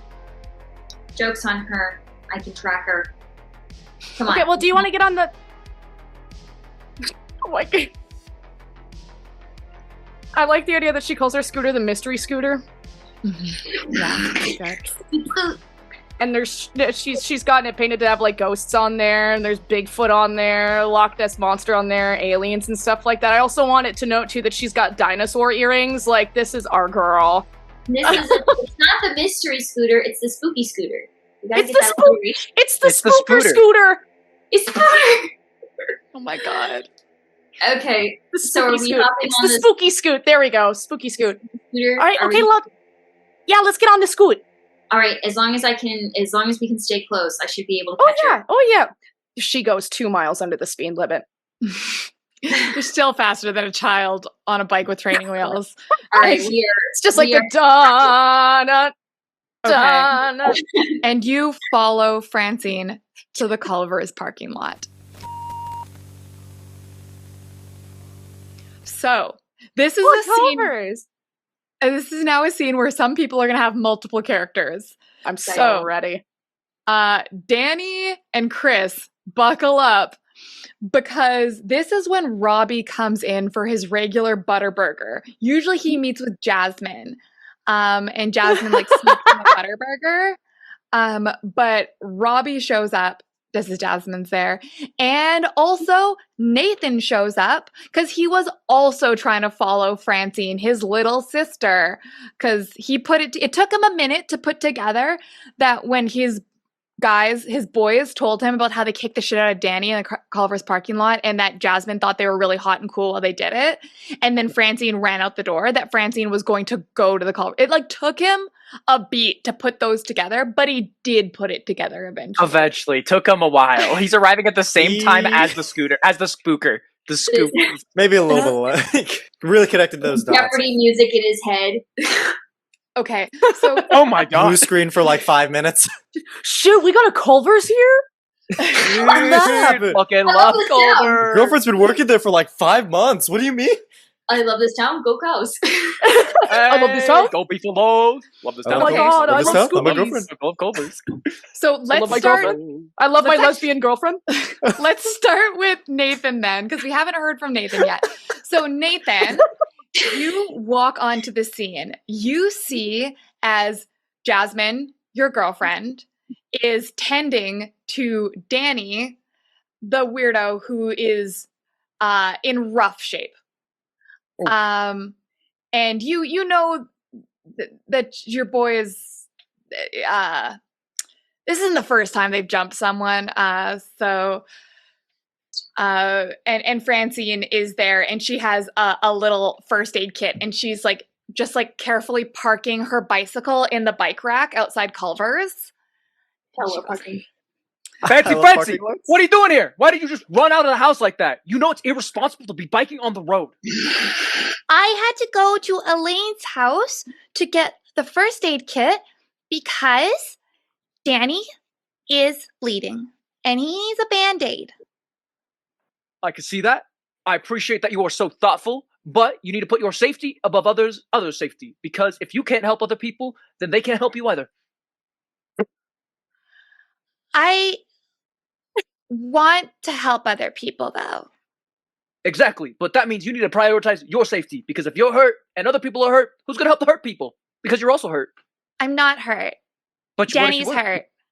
But what if you were hurt? Okay, that would be bad. Exactly, Fancy Francie. So, Are you gonna thank help you so me much. help Danny? I'm gonna help Danny, and you're gonna go home before Mom realizes you're not home. No, well, do you even have your first aid badge? Because I do. So I don't even know if you're a qualified medical professional, make me. This is riveting, but he's currently bleeding out in the parking lot. That's right, babe. What's up, babes? I love you, babes. Totally. Yeah, I love you too. Love this town. Love Culver's. I love you. I love my daughter. My little sister. Hold on, wait a minute, daughter. What? Okay, so All right. Francine kind of like stumbles up and like opens the first aid kit, and you can tell she is immediately overwhelmed. This is like she there's was so much in thinking there. she was That thinking it was was going to be episode like a 2. really big band-aid. Like that's kind of what That's she that was. criminal Case. child! And then that's when you two pull up. Somebody stop that Get criminal here. child she just stole! She robbed Right, me. so- Okay. My little sister is a lot of things, but a thief is not one of them. You take I'm that a back right now. Good Samaritan. I'll be taking back my medical. Oh my God, what happened to Danny? You heard Oh, her. She's a God. good Samaritan. I Smart. told you. Smurden. My apologies. Okay, well, good Samaritans don't do a thief. We Elaine might is, want to deal with shoving that. people. Oh yeah, Alien, do you want to... I got him. I got him. Okay, Stop okay. jabbering at me. Oh, Listen, Danny, I just want to apologize on behalf of my boys and my team. It is not in the spirit of the Beefaloes nor our high school to beat people up, and I apologize on their behalf. It's all they ever do. What do you mean about the spirit of the Beefalos? That is the spirit of the Beefaloes. If they do it without me knowing. If I knew, I would beat them up first. I don't think that's the. God, I wish that were true. I don't think that's the solution to this problem. But Listen, Who am I Danny, to how stand many in the way? fingers am I holding up? 17. How many times? Okay. No, you gotta ask him something he knows. You can count. Danny, what's your name? Danny. Oh, Not everyone else plead the talk. fifth. Okay. that's good. You should never speak without a lawyer present. That is correct. Get out of here, criminal child! What are She's they already teaching you in the life of Greece? Donna crimes. is not a criminal. She is a good Samaritan. Oh, well, no. She apparently This needs to know her Smurden. rights because she's also Can a somebody thief. get the Smurden out of here? I think the Smurden needs to be present for this. This is very key There's a information. person dying right here. All right, Fancy She's not Francie, let's get dying. you. Let's Fancy Francie. This is a too big of a medical kit for you. This is a big kid medical kit, so we're gonna let the professionals take over. I'm real proud of you, though. I'll get you some custard on the way home. You want a concrete mixer? Give me a charm check +3, and it's only a DC 4 because you did throw in the charming. So you're gonna succeed. It's more how well you All right, succeed. it's a 2 plus a 3 for a 5. Okay, Oh, so you Christ. barely succeed. You barely. She's like, the mixer's the only thing. She's like on the fence, and you say a concrete mixer, and she's like, All right, but it better be a big one. I'll get you the biggest one because you are a good Smurden. Go right over by your So, bike, like, okay? I'm a This big big, tit. by the way. Yeah, bigger than my head. Insane. perfect. I think with Jasmine cats kind in. of like pats Francine on the head because, look, I think she has a soft spot for her. All right. Lean doesn't. So Nathan, I'll go home and I'll cover for you. Okay. I'll tell mom you and are not dad. driving on these roads by yourself. It is the middle of summer. You know 4th of July is coming up. People are gonna be reckless. It is all right, August. I know my dates. I love my dates. I love my girlfriend. I love Culver's. Okay, well I then love my I'll just lesbian go, girlfriends. I love covers. Go Beefalos. I'm gonna go get a concrete mixer. You go order that. I'm gonna hand her like how much is the? I'm just gonna hand her my wallet. It's the You go get 80s, one. probably The 10 whole- cents. the whole thing. You take that. Money is Bring in that there. back to So me. I'm You'll gonna be a guess real she bold gets now have a the criminal M&M history. concrete mixer. You now have a You're not criminal gonna get that history. back. Don't run away from that. You see, like later, just like in the background of the rest of the scene, you just see Francine ordering more and more food at the Culver's. Get And all the just doing, like- cheese curds and the. Be like more cheese curds. Put the cheese curds in the ice cream. You can do that. Yeah, I'd quit on the spot, but you can. Okay. Anyways, Elaine, thank you so much for being here and fixing up Danny. Again, I just want to apologize to everyone for bringing you out here tonight. I want to apologize on behalf of my boys, as this is absolutely their fault, and I will hold them accountable with my fists. I don't know. Oh if no, that's- prove it. Promise? Please stop. Promise, Please stop pinky encouraging promise, this. because pinky promise is the most sacred of oaths. Okay, she hits him with the pinky promise. She's Listen, if I also tell looking them to like they take it, beat they'll the take shit out of me for so long, but okay, no, whatever. So like every single time she's saying this, it's like they shoved me in a locker like every day a year ago. She's like, okay. Sounds good. So is it Danny, are you dead? No, he's not dead. He's not doing great, and I'm thinking that he's You know, he probably- can't. Do you think this was your dad? He honestly looks a little bit better. He does look pretty attractive Sorry, that when was he is insane. bleeding. Okay. TikTok's gonna love that one.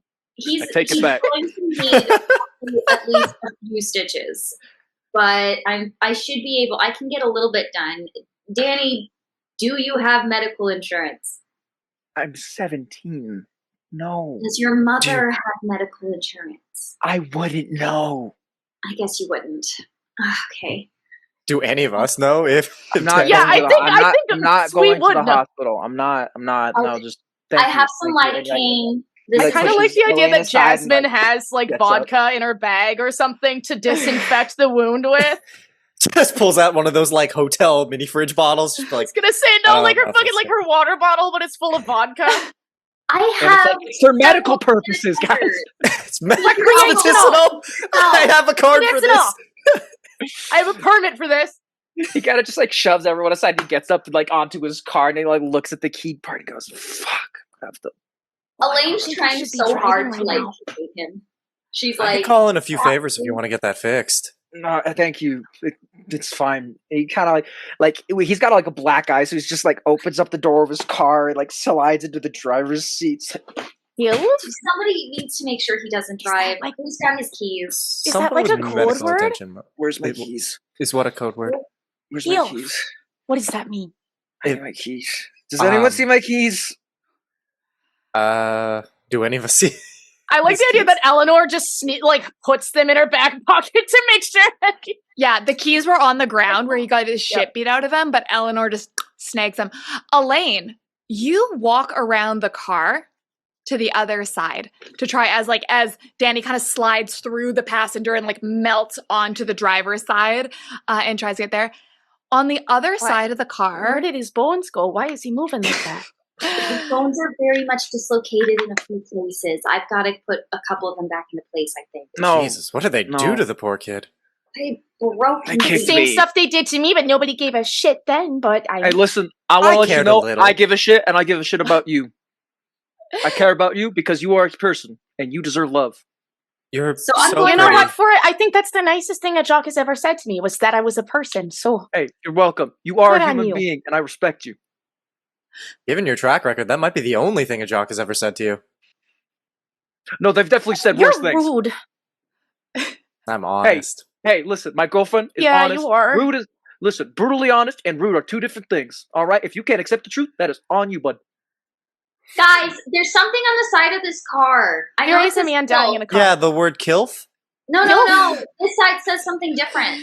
What does it say? all of you see it this time. Is it a penis? Did they draw a penis in his car? They're all like Yes. walking around as they're talking about what they think it is. It's definitely a penis. It's the same thing you saw in the blood. X's repeated over and over, keyed. And they're keyed everywhere on this side of the car. Like it is covered entirely. Josh couldn't even get the word killer done, but on the other side of the car, it is in all different sizes, gouges. Some of the key, they've gone right through the door. And it's like there is a gash, like a knife gash in the side. And then in the center of it are two eyes staring straight ahead, crudely drawn with car keys, but eyes, very obviously. Are we all See? seeing this, or is it Yes. just Aileen? Now you all see it. I don't So- think that's gonna buff out. Eleanor is gonna gently elbow tap, and she's gonna say, "Are those the long lashed eyes that you were talking about seeing in the blood?" Elaine is like tapping her at like Mach 10 in response, like tap, tap, tap, tap, tap, tap, tap. Okay, so I'm gonna take that as a yeah, right? It's a yeah, that's a yeah, that's a yes. I'm Pulling not out her being- camera. Josh is so good at drawing. Well, I was What going are to you say, two whispering I'm about? pulling out her camera and taking a photo And she's trying to be stealthy with it, but the flash goes off and everything, and then she One of just those Kodaks. yeah, one of those Kodaks. As soon as the flash goes on, Josh just like starts mewling. Not the time. Oh my bad. I thought that was on me. Can we You're say so that, pretty. that Ellie has a Polaroid? Ellie has a Polaroid. That Is that Eleanor has okay? a Polaroid camera? Yeah, she definitely has a Polaroid camera. Has it For all of her ready. evidence, for all of her trinkets. Yeah. Oh yeah, she also has a giant, like, I call them the bisexual backpack. It's the little backpacks that a lot of women and femmes are using instead of purses, where it's like this big as opposed to the typical backpack size. I love it. I have I like two how Maisie was backpacks just in right. this room with me at this exact moment. Okay. Mine Are they smaller? Are they like the arch shape Yes. with the big pocket? Yeah. Yes, it's the Fjallraven Konkin. Of course it is. And you know what? It's got gay little pins on it. It's the bisexual babe backpack. I didn't know. Do I even have a I'm the only one who's personality? noticed it. I said it to my friend Gray. I was like, oh my god, yeah, you with your bisexual backpack. See? Oh my god. But mine has a little crow holding an eyeball. I want one Aw. so bad. I got one, but it's cloth and it doesn't have the structure I want. Anyway, so eyes, man. Danny's gonna be so pissed when he crazy. sees that other my side God. of the door. What happened to my car? What else happened to my car? And he's like, he opens the driver's side door and like half falls out. Eleanor's gonna try to keep the door closed and be like, And oh he's no, fucking move, nerd. just knocks her over. Oof. And No, Is this like a new trend? Maybe is this my something like? baby. He's like on the car. He's like, fuck. Not within the past 10 years, it's not. Oh yeah, I forgot you studied this sort of thing. Yeah. Wait, what year And- is this all going down, by the way? 87. 87. 87? Ha! That bastard. Looks like Freddy is Krueger so took a fast. Looks like Freddy Krueger took a big old punch to it, because I just looked it up. Came out 84, baby! Yeah. References. Yeah, Oh, how did he no. get this deep? This is like through the entire fucking chassis. Ellie, I told you watch way too many scary movies. This is not Freddy Krueger, okay? Who else could well, I know. I'm just saying, if Freddy gonna kill Krueger that were to bitch. mess with a car, it would I'm gonna probably kill look that like fucking this. jock. I swear to God, I'm gonna kill that bastard. I don't think keys are big enough to go that deep, Danny. I don't know. I've seen some of their like lifting who else did records. No, but like keys don't have enough that they'd have to put their whole fist Eleanor. through there. You Fisted lean your car. in to inspect the gash. And you're kind of like really close with your glasses on. And you see it as it starts knitting back together. The gash, like a zipper being zipped, starts to heal. Anyone She's else? gonna grab Aelin immediately and be like, am I crazy right now? You need to tell me actually if I'm crazy or not. Does Elaine see it? Yep. No, you are not crazy right now.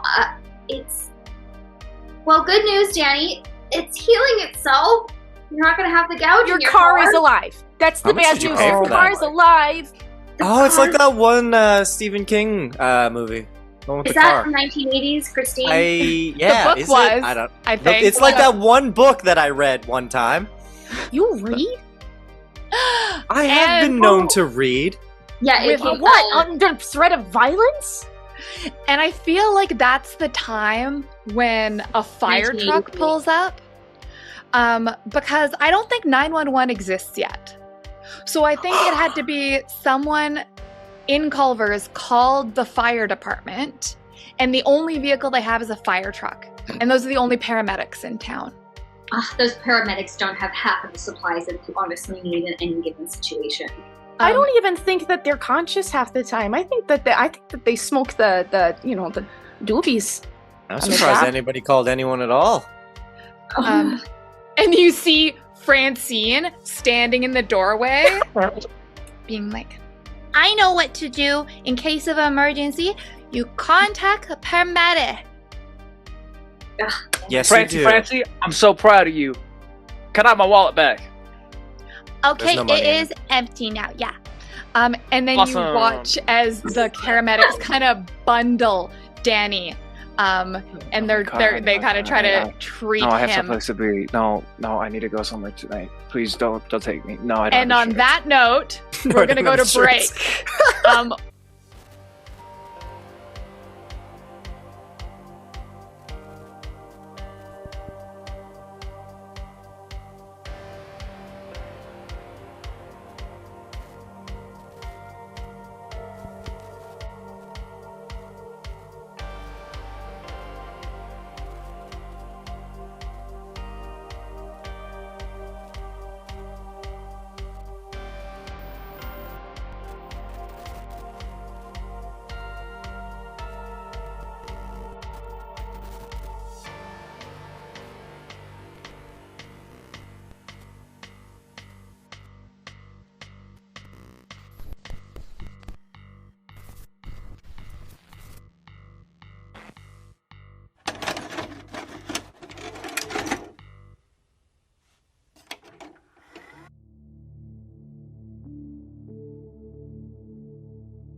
After Danny was taken away on a stretcher, you just see the car finish knitting itself back together into an almost immaculate state, better than it was even.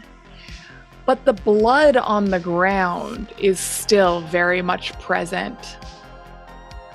And the rest of you crazy teens are now just standing there in the parking lot. Eleanor's getting every angle of this motherfucker with her Polaroid. Okay. And now she's, it just oh, looks I gotta like a talk to normal- Robbie about this.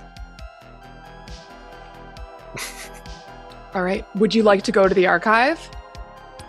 Well, Didn't here's Robbie the come thing. here? Yeah, Robbie was getting his Butterburger. Yeah. Well, yeah, I was gonna. I feel like a lot of you ended. You really took that scene and rolled it, so you didn't. I undid that part. But Oh, you want to bring it have in. Robbie stumble in now for his daily Butterburger?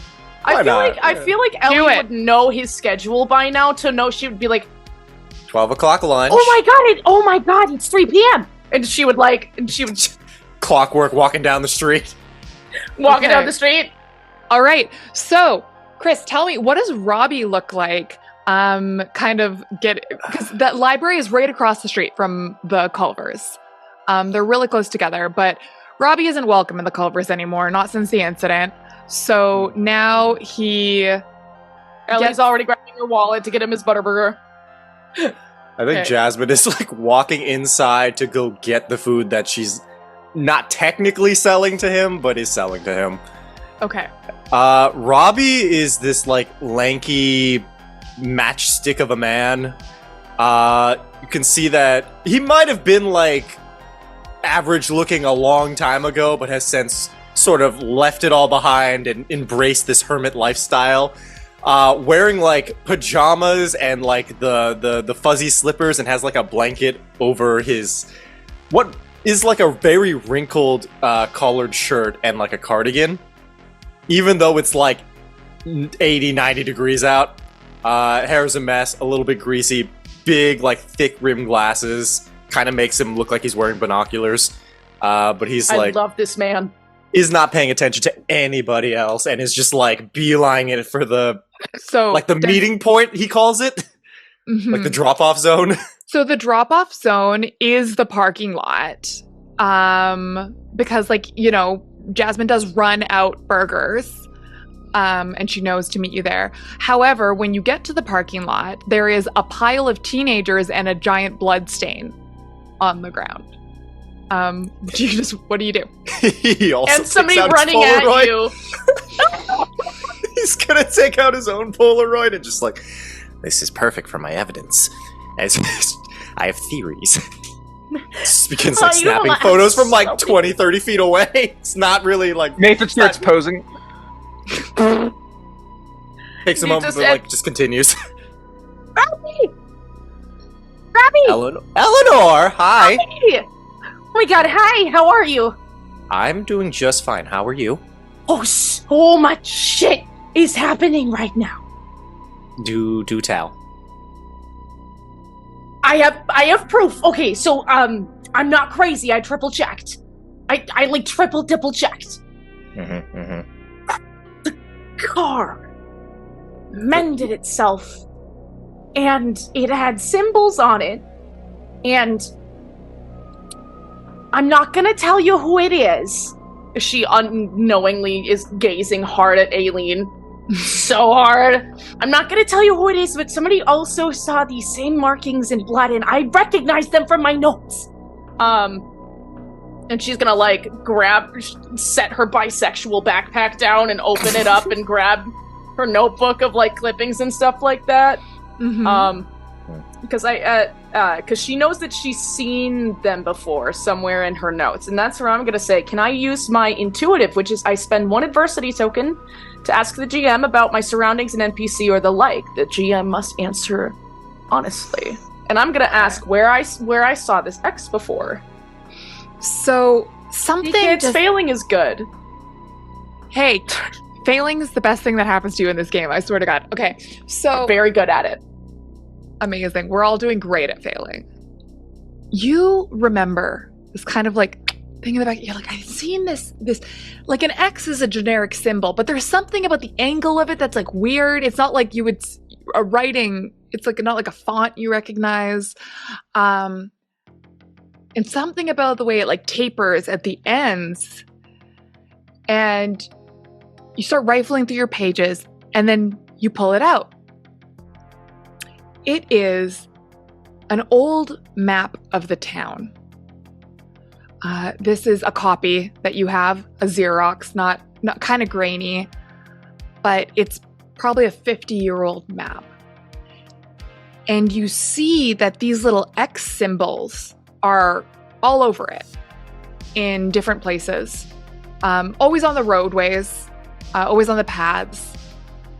But there is something about that is different. It's on the map.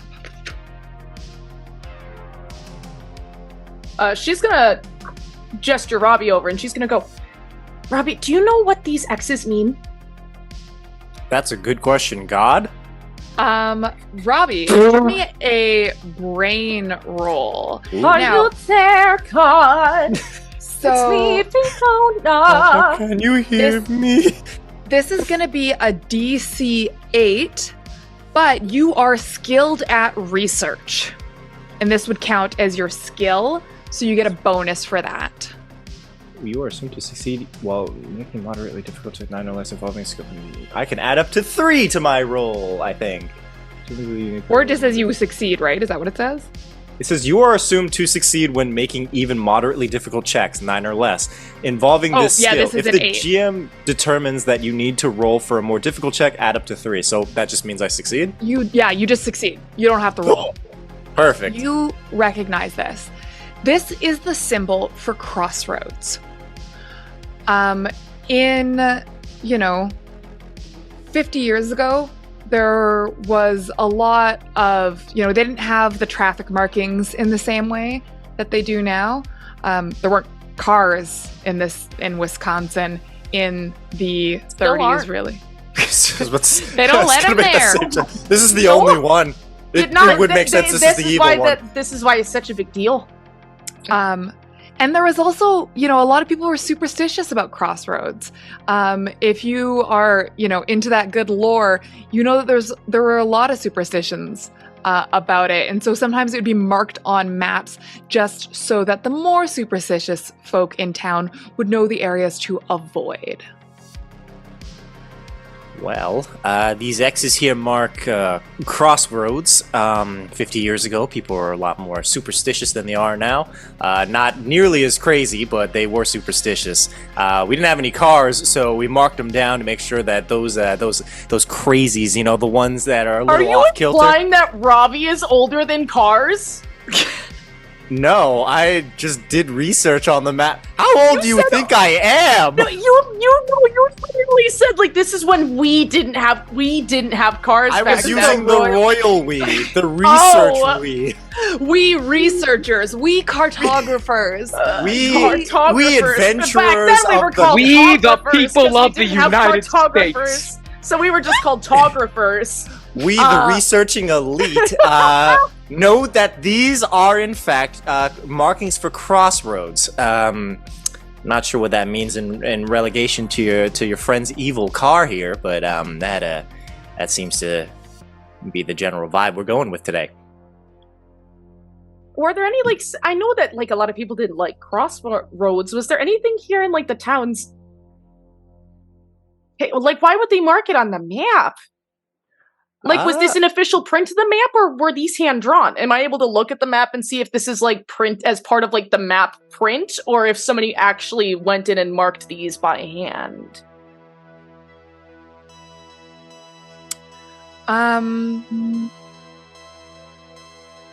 Give me... You know what? You can just have this. It's really hard to tell from this Xerox. It's you might have to go look at the original. I mean, they might be by hand, though. They... A little bit... Something... Yeah, they just look a little different. Robbie, Should do you still perhaps- have this map? I keep a very dedicated log system and archive, so yes, I do. Okay. You run and get the map. I'm gonna go grab you your Butterburger.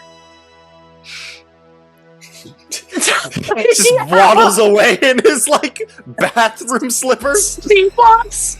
He just shuffles. Fancy, stay away from that man. Priorities, it's like feeding yourself. Theories. Oh, I want somebody to know about my theories, so you're gonna fucking Ellie's gonna just sprint into the Culvers while just kind of like yelling behind her back. Alrighty, Alina, it was nice hanging out with you. I'll be right back. Bye. And just like runs in. Okay. Yeah, I was gonna say that's Ellie's scene. She's ordering a Butterburger with like hold the onion, extra pickle. She already knows his order, and then running to the archive. The best assistant. I think she sprints so hard she forgets her scooter. Okay. It's across the, it's very close. Yeah. It's like, I mean, I think in my mind, Wisconsin has big blocks. You got big blocks? Yeah, and we cannot lie. Good. No, I don't, what do you mean by big blocks? Like, how many houses could you fit on a block before the roads cut again, you know? I think it's more of a cul-de-sac. A lot of our downtowns are literally just a long street that just goes on for a long ass time. Are there no cross streets? There are some. The Culvers in my hometown, yeah, did have one, so it would make sense that the library would be nearby. It would not be a long. Okay, but it's not like across the street because we're not that compact of a downtown core. We still gotta. Okay, you gotta go a bit. All right. Also, Ellie has the spooky scooter on her side, right? She didn't because she forgot it. She got too excited. Okay. The scooter home. So, Alaine, are you gonna follow Eleanor, or are you gonna go do something else? Honestly, today's been such a weird day, and there's a lot of weirdness when Robbie's involved, and him and Ellie get together. So, I think I'm going to do what I do, and I'm going to go to the woods. Perfect. And that's the last time we ever saw. I'm just walking towards the woods. Okay. All right. Nathan, you see as Eleanor leaves at a full sprint. Alaine just kind of looks around and saunters off. What does Nathan do? Well, Nathan has his memorial party tonight for Jerry that he needs to get ready for. Because it is going on at an old barn that no one ever goes to, and he needs to make sure that everyone's being safe when he gets there. And he needs to go beat up Josh to hold him accountable. Yeah. Okay. Very busy boy. Did you invite Jasmine to the party? Of course. I need my girlfriend to be there.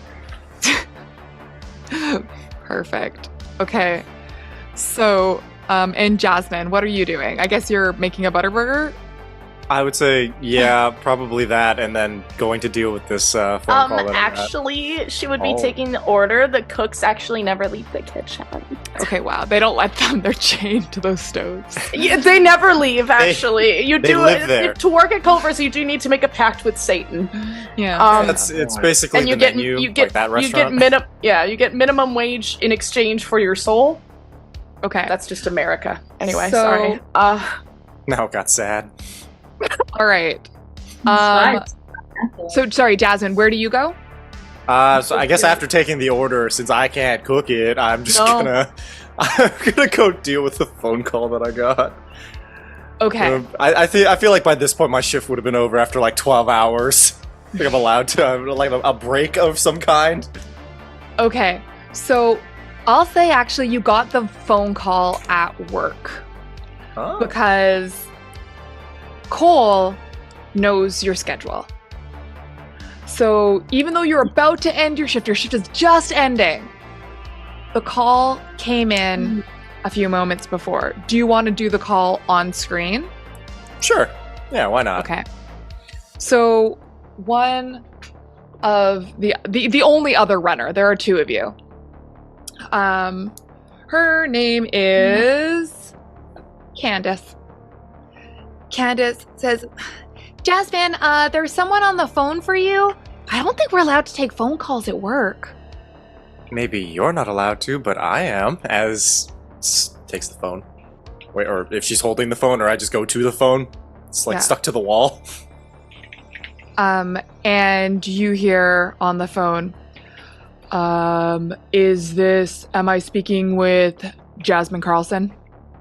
That would be her. Would you accept a call from Cole Campbell? Yes. All right. Keep it short. And then you hear Cole's voice. Hey, Jazz. Gotten a bit of a situation down here. I was wondering if you might be able to bail me out. Did you get caught dealing again? Listen, that was one time, and no, nothing like that. It's just a weird misunderstanding. I just need a bit of money. I just need to borrow a bit of money. I know you got that job now at Culver's. Thought maybe you could just spot me a couple grand. To just. Sorry, you're gonna have to say that again. It didn't come quite through clearly. A couple what? Thousand. A couple thousand. Yeah. How much is a couple thousand? 10,000. What did you do? I didn't do anything. I just... Do you have the money or not? I remember you saying you were savings or something. I don't know. Do I look like I have 10,000? Do I look like I have 10 grand laying around? Do you think I'd still be in this town if I did? You kind of do look like you have 10 grand. I see the way you have your nails done, and that's expensive shit. Okay? You bought by this weed? point, Jasmine's just like forehead directly to the wall. Yeah. So you don't have... Alright. Fuck. Alright, Jazz. Just, what happened?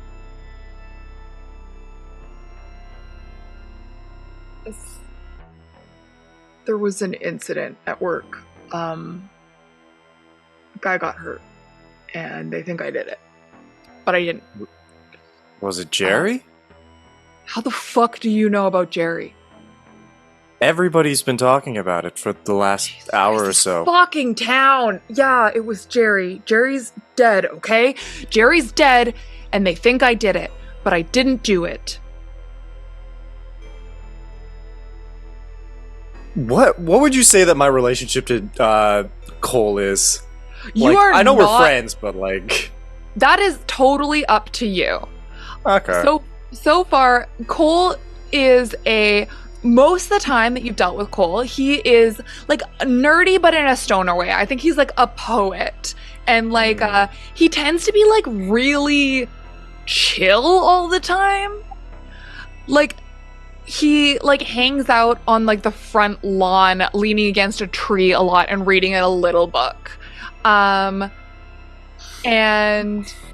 he's never gotten into trouble. Like basically he got caught dealing once, because he smokes a lot of weed.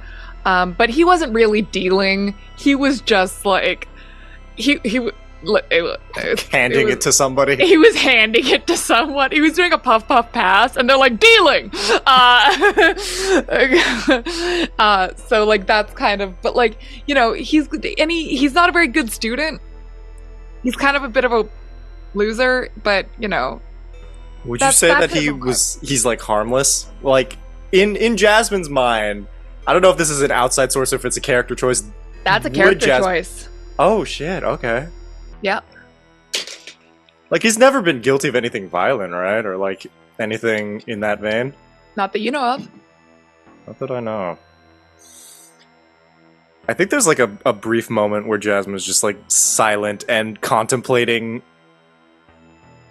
I'll I'll figure something out. Just don't say anything stupid. Maybe get a lawyer. Do we have lawyers in this town? Fuck, Jazz. I can't afford a lawyer. You know that.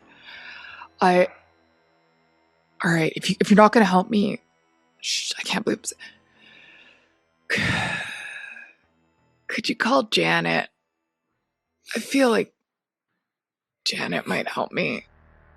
There's just like the most like solid grip on the phone, and it just tightens, and you hear the like cheap plastic crack a little bit. I know. Yeah.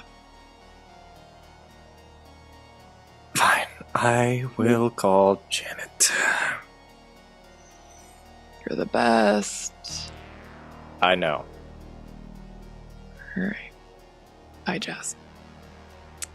And he hangs up. Oh, Lord. I don't want to intrude on anyone else's time, so if we want to cut to somebody else, Jasmine is going to go call Janet in 5 minutes. You can just do that. Hey, Janet. Ring, ring. Oh, my Lord. I didn't know if anybody else wanted to do things. I didn't want Damn it! Janet! Hello! God, I love Rocky Horror. Anyway. Me too. Gonna call Janet. I will say for this exchange, I'm gonna ask that Danny and Kitty take off your headphones. You can go take 10, go for a little walk if you want. Be back here in 10 minutes. Cool. I'm actually going to restart my computer because it's being cool. Go for it. Yeah. Okay. As you are. Ring? Ring. Nailed it. She's in the kitchen. She's in her kitchen, she's like trying out a new soup recipe because she's trying out really good, like cost-effective soup recipes with like the soup from the most donated soups. And she's like, these are the foods that get donated the most, so like, let's see if I can make like a good little thing. So she's sitting there, the most picturesque thing, and the phone rings. I picture. She picks it up instantly. I think it shocks Jasmine how quickly she answered.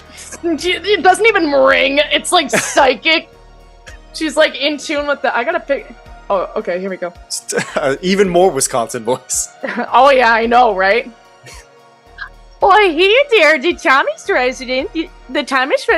This is Janet speaking. How can I help you? Hi, Janet. It's Jasmine. Jasmine, you sweetie, how are you been? I've been all right, and the fam. They're okay. They're great to hear. And how about you, yo? How about you?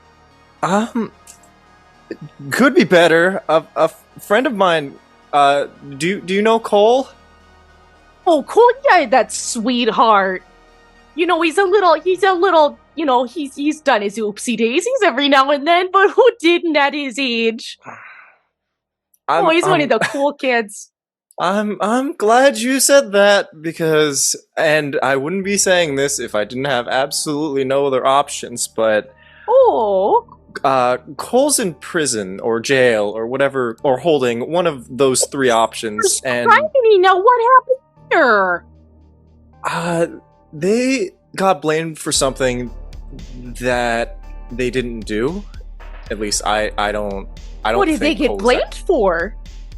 Because if it was one of them funny cigarettes, I know Cole's a good person, and the funny cigarettes don't make you a bad person, but he might have done it if it was about the ad. Not to say he deserves it. Absolutely. We all have had a fun, a hot patootie every now and then. I know that sometimes me on a Friday night, want to get some of my Pizza Hut, So, Janet, you definitely heard about what went down at You're on every telephone tree, and you know every person in this town. So, the police called her before they called anyone else. Oh, Christ. They didn't even call the station. They were like, Janet, what do we do? Yeah, so I don't know if... Please. I'm going to say Janet didn't know that they had arrested Cole. She just knew there was an accident. But she knew there was an accident, and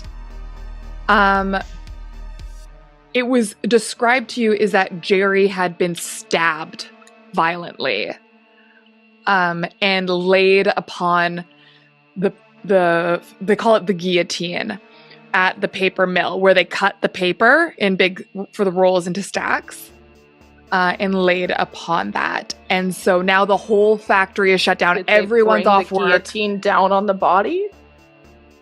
You don't know that. They didn't tell you all the details. But everyone was sent home. The paper mill is shut down. And the whole town, all the adults are kind of freaking out a little bit. But for the most part, other than the fact that Jerry was a teenager, and that and Cole is another teenager who worked at the paper mill, there were a lot of people who worked there, and you didn't know that there were wouldn't necessarily put together that a teen was involved. Yeah. And then also, like, when they said he was stabbing, a lot of people think, like, well, he just got hit with the guillotine. Yeah, but that would Then be some- like More of a Yeah. slashing.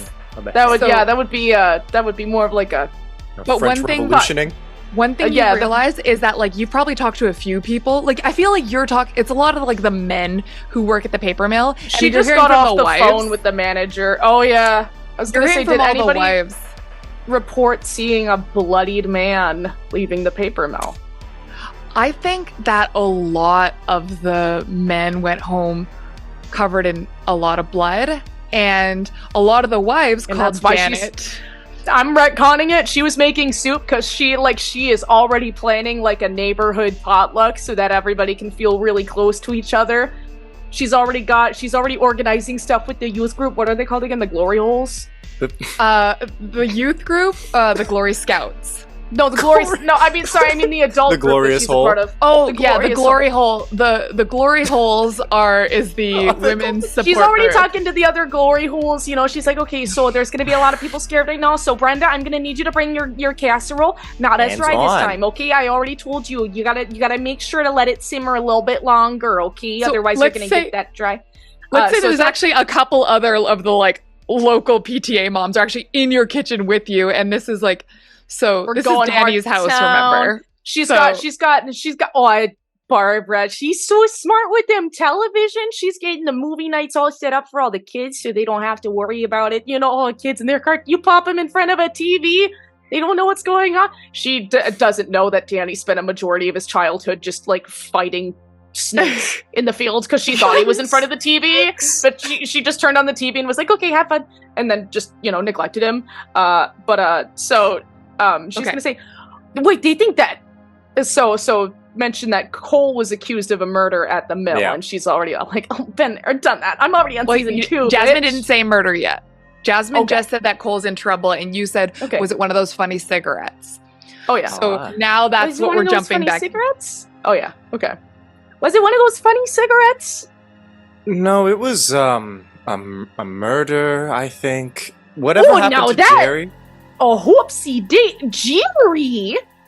Who did that? Cole was it? They think Cole would have done that. I don't know what they think. Cole All I can't even know get is a that he paper needs money, turned and in I on time. Janet, I need you to focus. He needs that's- money. He needs 10 grand, and I don't have it, and For bail?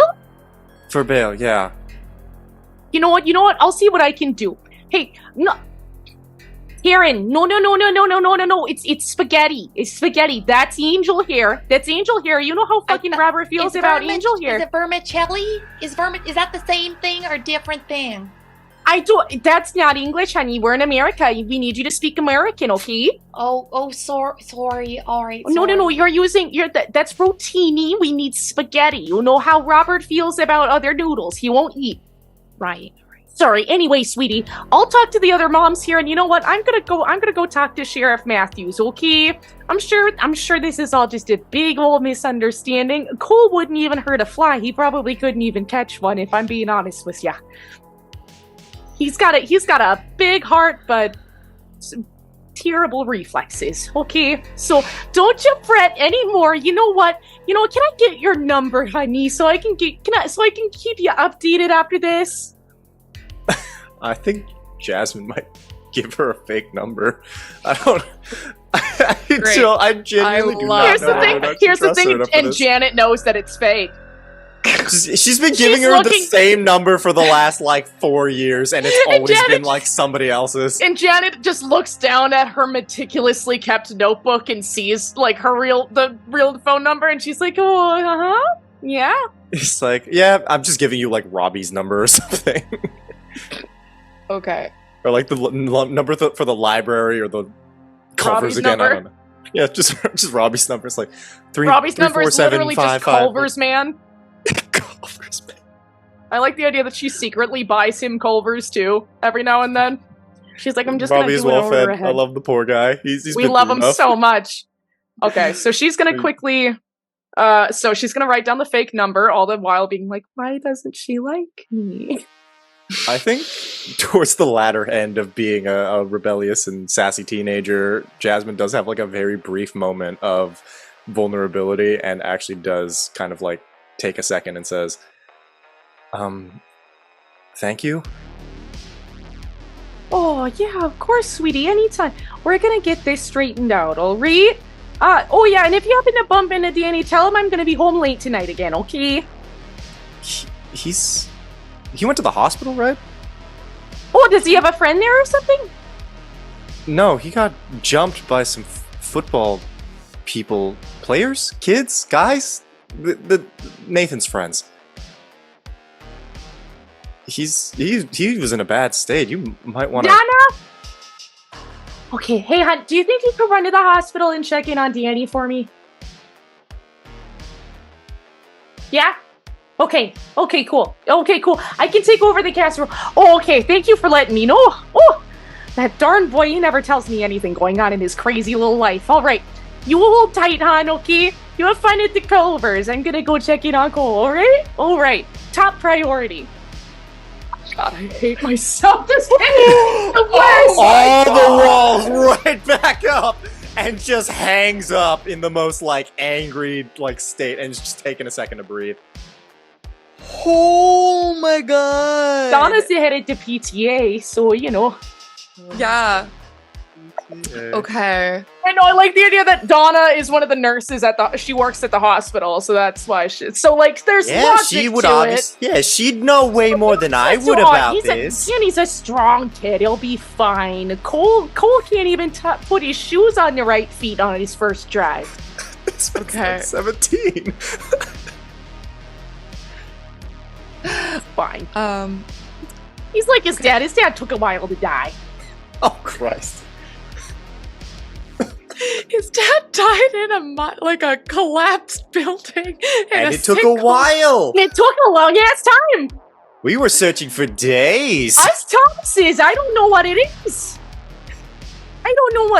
You should have seen his grandpa. I hate it here. Oh my Okay. god. So sorry, is this too dark? I can't.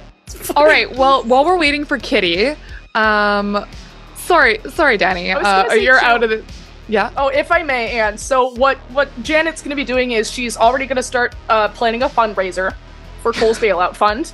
Yep. She already has probably. She's going to dip into Danny's college savings. Oh my god. So 2K maybe, just as a Okay. starter. But I think she also has a bit of a. I feel like Janet also is one of those peeps who knows that she's Midwestern mid, Midwestern pretty. I like the I'm idea that she's. so sorry. I'm gonna not. That's the funniest fucking thing, and that's gonna be my new bio, and everything is Midwestern pretty.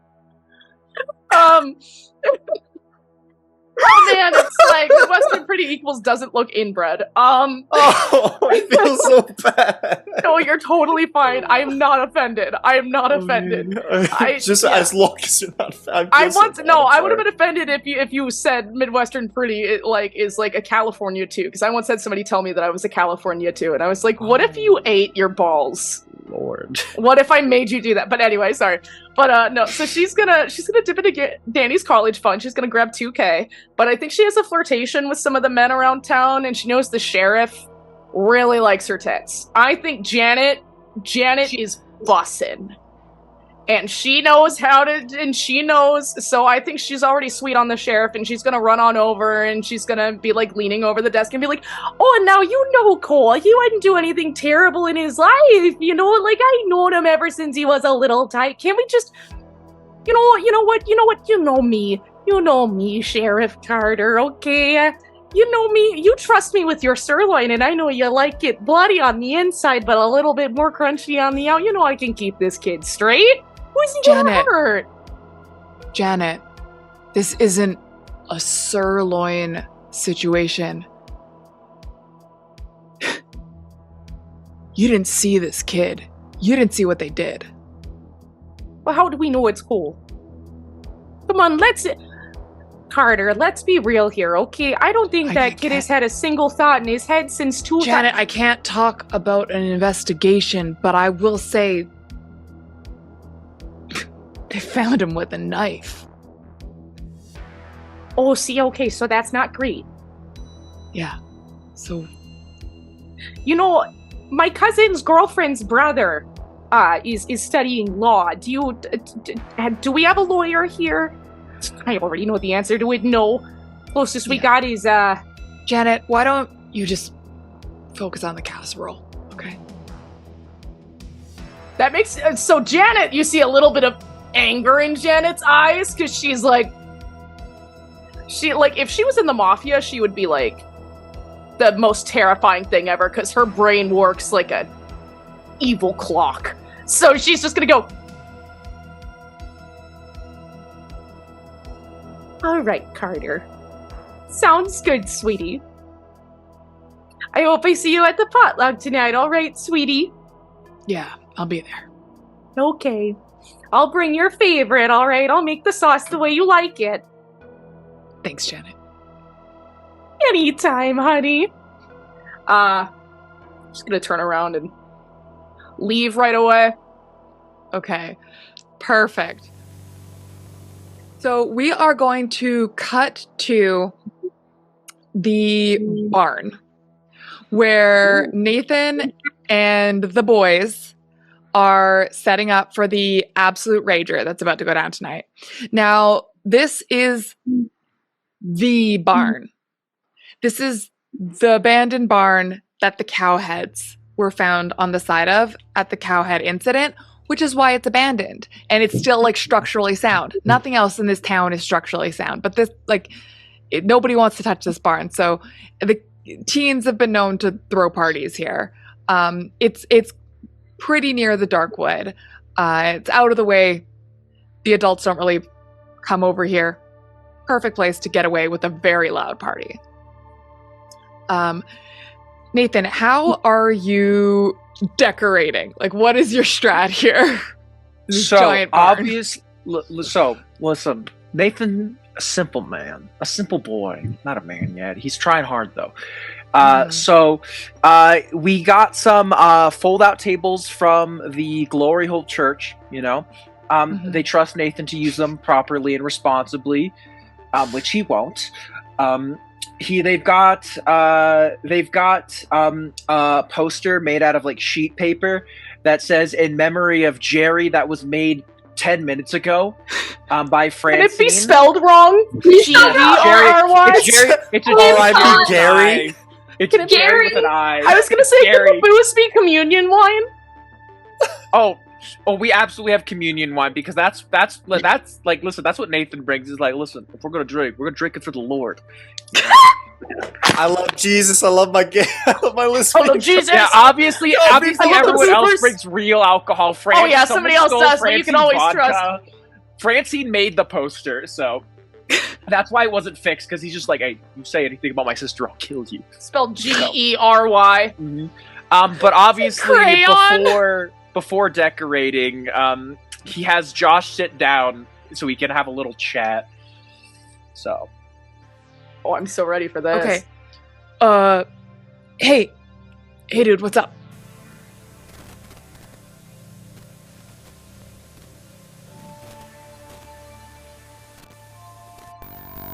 What's up, Josh? Mind sitting down across from me, please? Other boys, can we line up behind Josh here, please, in a line? I would die for Nathan. Do we all sit down or No, just you, bud. Just you, man. Sit down right here. All right, and Josh is huge. He sits down and he is like a chair and a half wide. Hey, listen, What's Josh, up, bro? you're the best center we've ever seen. We know this, right? You know it, man. Beefalos! Beefalos! Beefalos! Hey, man, listen. Yeah. I love this town. Oh, man. I love our sport. Oh, I love love sports. you. I love you, But man. You did something unforgivable in the eyes of God. Oh, is and it in that the eyes pass of I me. missed? Mom, football can always be forgiven. But what can't be What? is your transgressions against the innocent. What? I heard earlier today, and I saw myself, the effects of your brutality that should have been on that field last week. Yeah. I'm Listen, brutal on summer the field. practice is no joke, but instead No. you decide to take your anger out on unsuspecting civilians. Civilians. Are you talking about that shithead Danny? Hey, we don't use that S word in this barn. We show respect to the cows and respect to Moss. The ghost cow? Hey, we don't disrespect the dead here. Sorry, Jerry. Rip. Bro. R.I.P. Yeah. Anyways, you did something unforgivable, and you need to pay penance. Dude, bro, he did not get a single shot in. Like, I am good to go for the first listen, game. Hey, listen, I'm proud of you. You're Thanks, whole in mind and body, Yes. but your soul is darkened by the violence you have committed. And your conscience will never be clear until penance is done. I need you to close your eyes. I feel real bad about that, bro. Do you want to be center? Or do you want to Of course I want to be center. I want nothing Then more you in close this your world. damn eyes. Fucking close my eyes. Close his eyes. Know that I do this because I love you. And I want you to be free. Just socks him across the face. Oh, Jesus Christ, dude! What the fuck? Stay down! Ah! You stay down! Where's our running backs? Oh, hey, boss, what's up? Declan! Yeah! You kick him right now. You want me to kick him? He did violence unto a man, and you must do violence unto him so he may be cleansed! Dude, bro! Through the crucible, you will be free! Yeah! Shit! Football's fucking intense, man! Football! I love this town! I love you! Ah! I love you too! And he kicks Josh on the floor. Okay, then he checked and he just went, look at the rabbits, Josh! Think of the rabbits, Josh! I love you, Josh. This is how we show our appreciation for this team. Now get up, Josh. We have a ranger to get ready for. Josh, Francine, you don't look at this. I saw everything. Okay, then please don't tell Mom.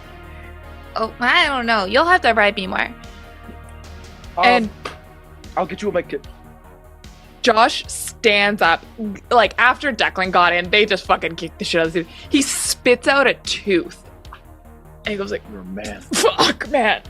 You're a man, Josh. He goes like props him up by his shoulders like, you are a man, Josh. And I am not more proud of you than I have been today. Even at Nationals, I was not more proud of you. For now, you know the pain that you have inflicted. Will you inflict this pain again? On the field? On the field. And On the field. alone. On the field. Now go Okay. put up that poster for Jerry, God. R.I.P. Alright, R.I.P. Oh, God, my liver. Oh, fuck, man. And Josh just kind of wanders off into a corner. The tone in the room has changed. You see... Actually... Alaine. You heard the shouting. You were in the forest right by the barn when this happened. So I'm going to say you see the barn door is open still. They haven't started the music. They haven't closed it. Something in the posture of these footballers changes. There is something animalistic about the way they move. You have studied the behavior of prey and predator, and these are predators. These are pack animals. Well, that's not good. I think my first instinct, I'm gonna actually go up a tree and then just kind of watch from a distance. 'Cause I'm not really about getting involved yet, and I kind of just want to observe. I'm not about to get immediately closer. I kind of want to get out of their eye line. You managed to, I'm going to say, just give you this roll. You've climbed enough trees. I'm like a squirrel! Yeah, you squirrel up that tree. And then you see Francine. Seems to almost appear at the bottom of the tree. Oh, God. I see you. Congratulations. Do you want the I Spy badge?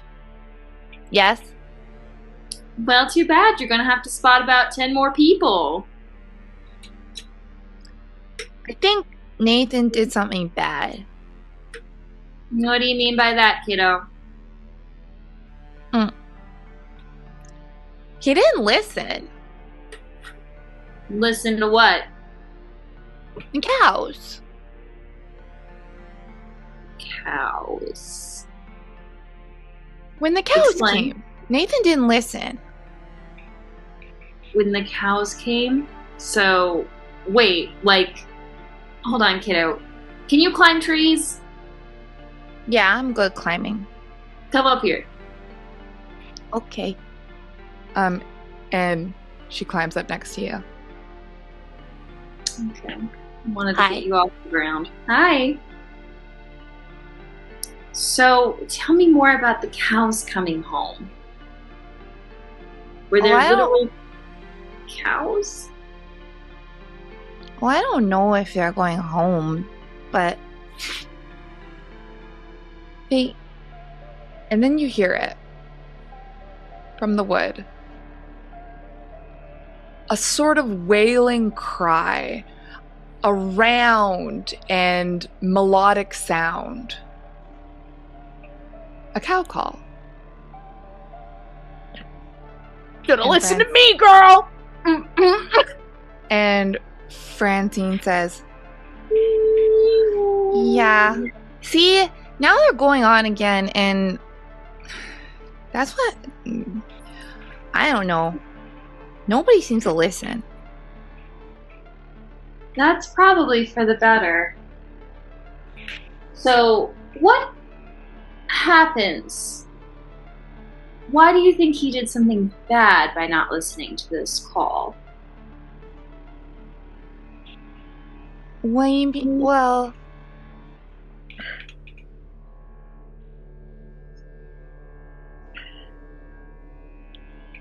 Because now the cows are hungry. Yeah, I bet they are. Hey, you want to play a game? Okay, I like games. Okay. Well, we're going to get you that I Spy badge. So, what I need you to do is look around. Very quiet. I'm going to play very quiet, okay? All the way up here. Okay. And I want you to spy anything that seems out of place. Oh. okay. So We might if have- it looks like it's not supposed to be here. Oh. Okay, I'm really good at this game. And she turns around. So she's no longer facing like towards the barn, but into the woods. And she goes, how many do I gotta see? 10. 1, 2, 3, 4, 5, 6, 7, 8, 9, 10, 11, 12, 13. And she keeps counting. She doesn't stop.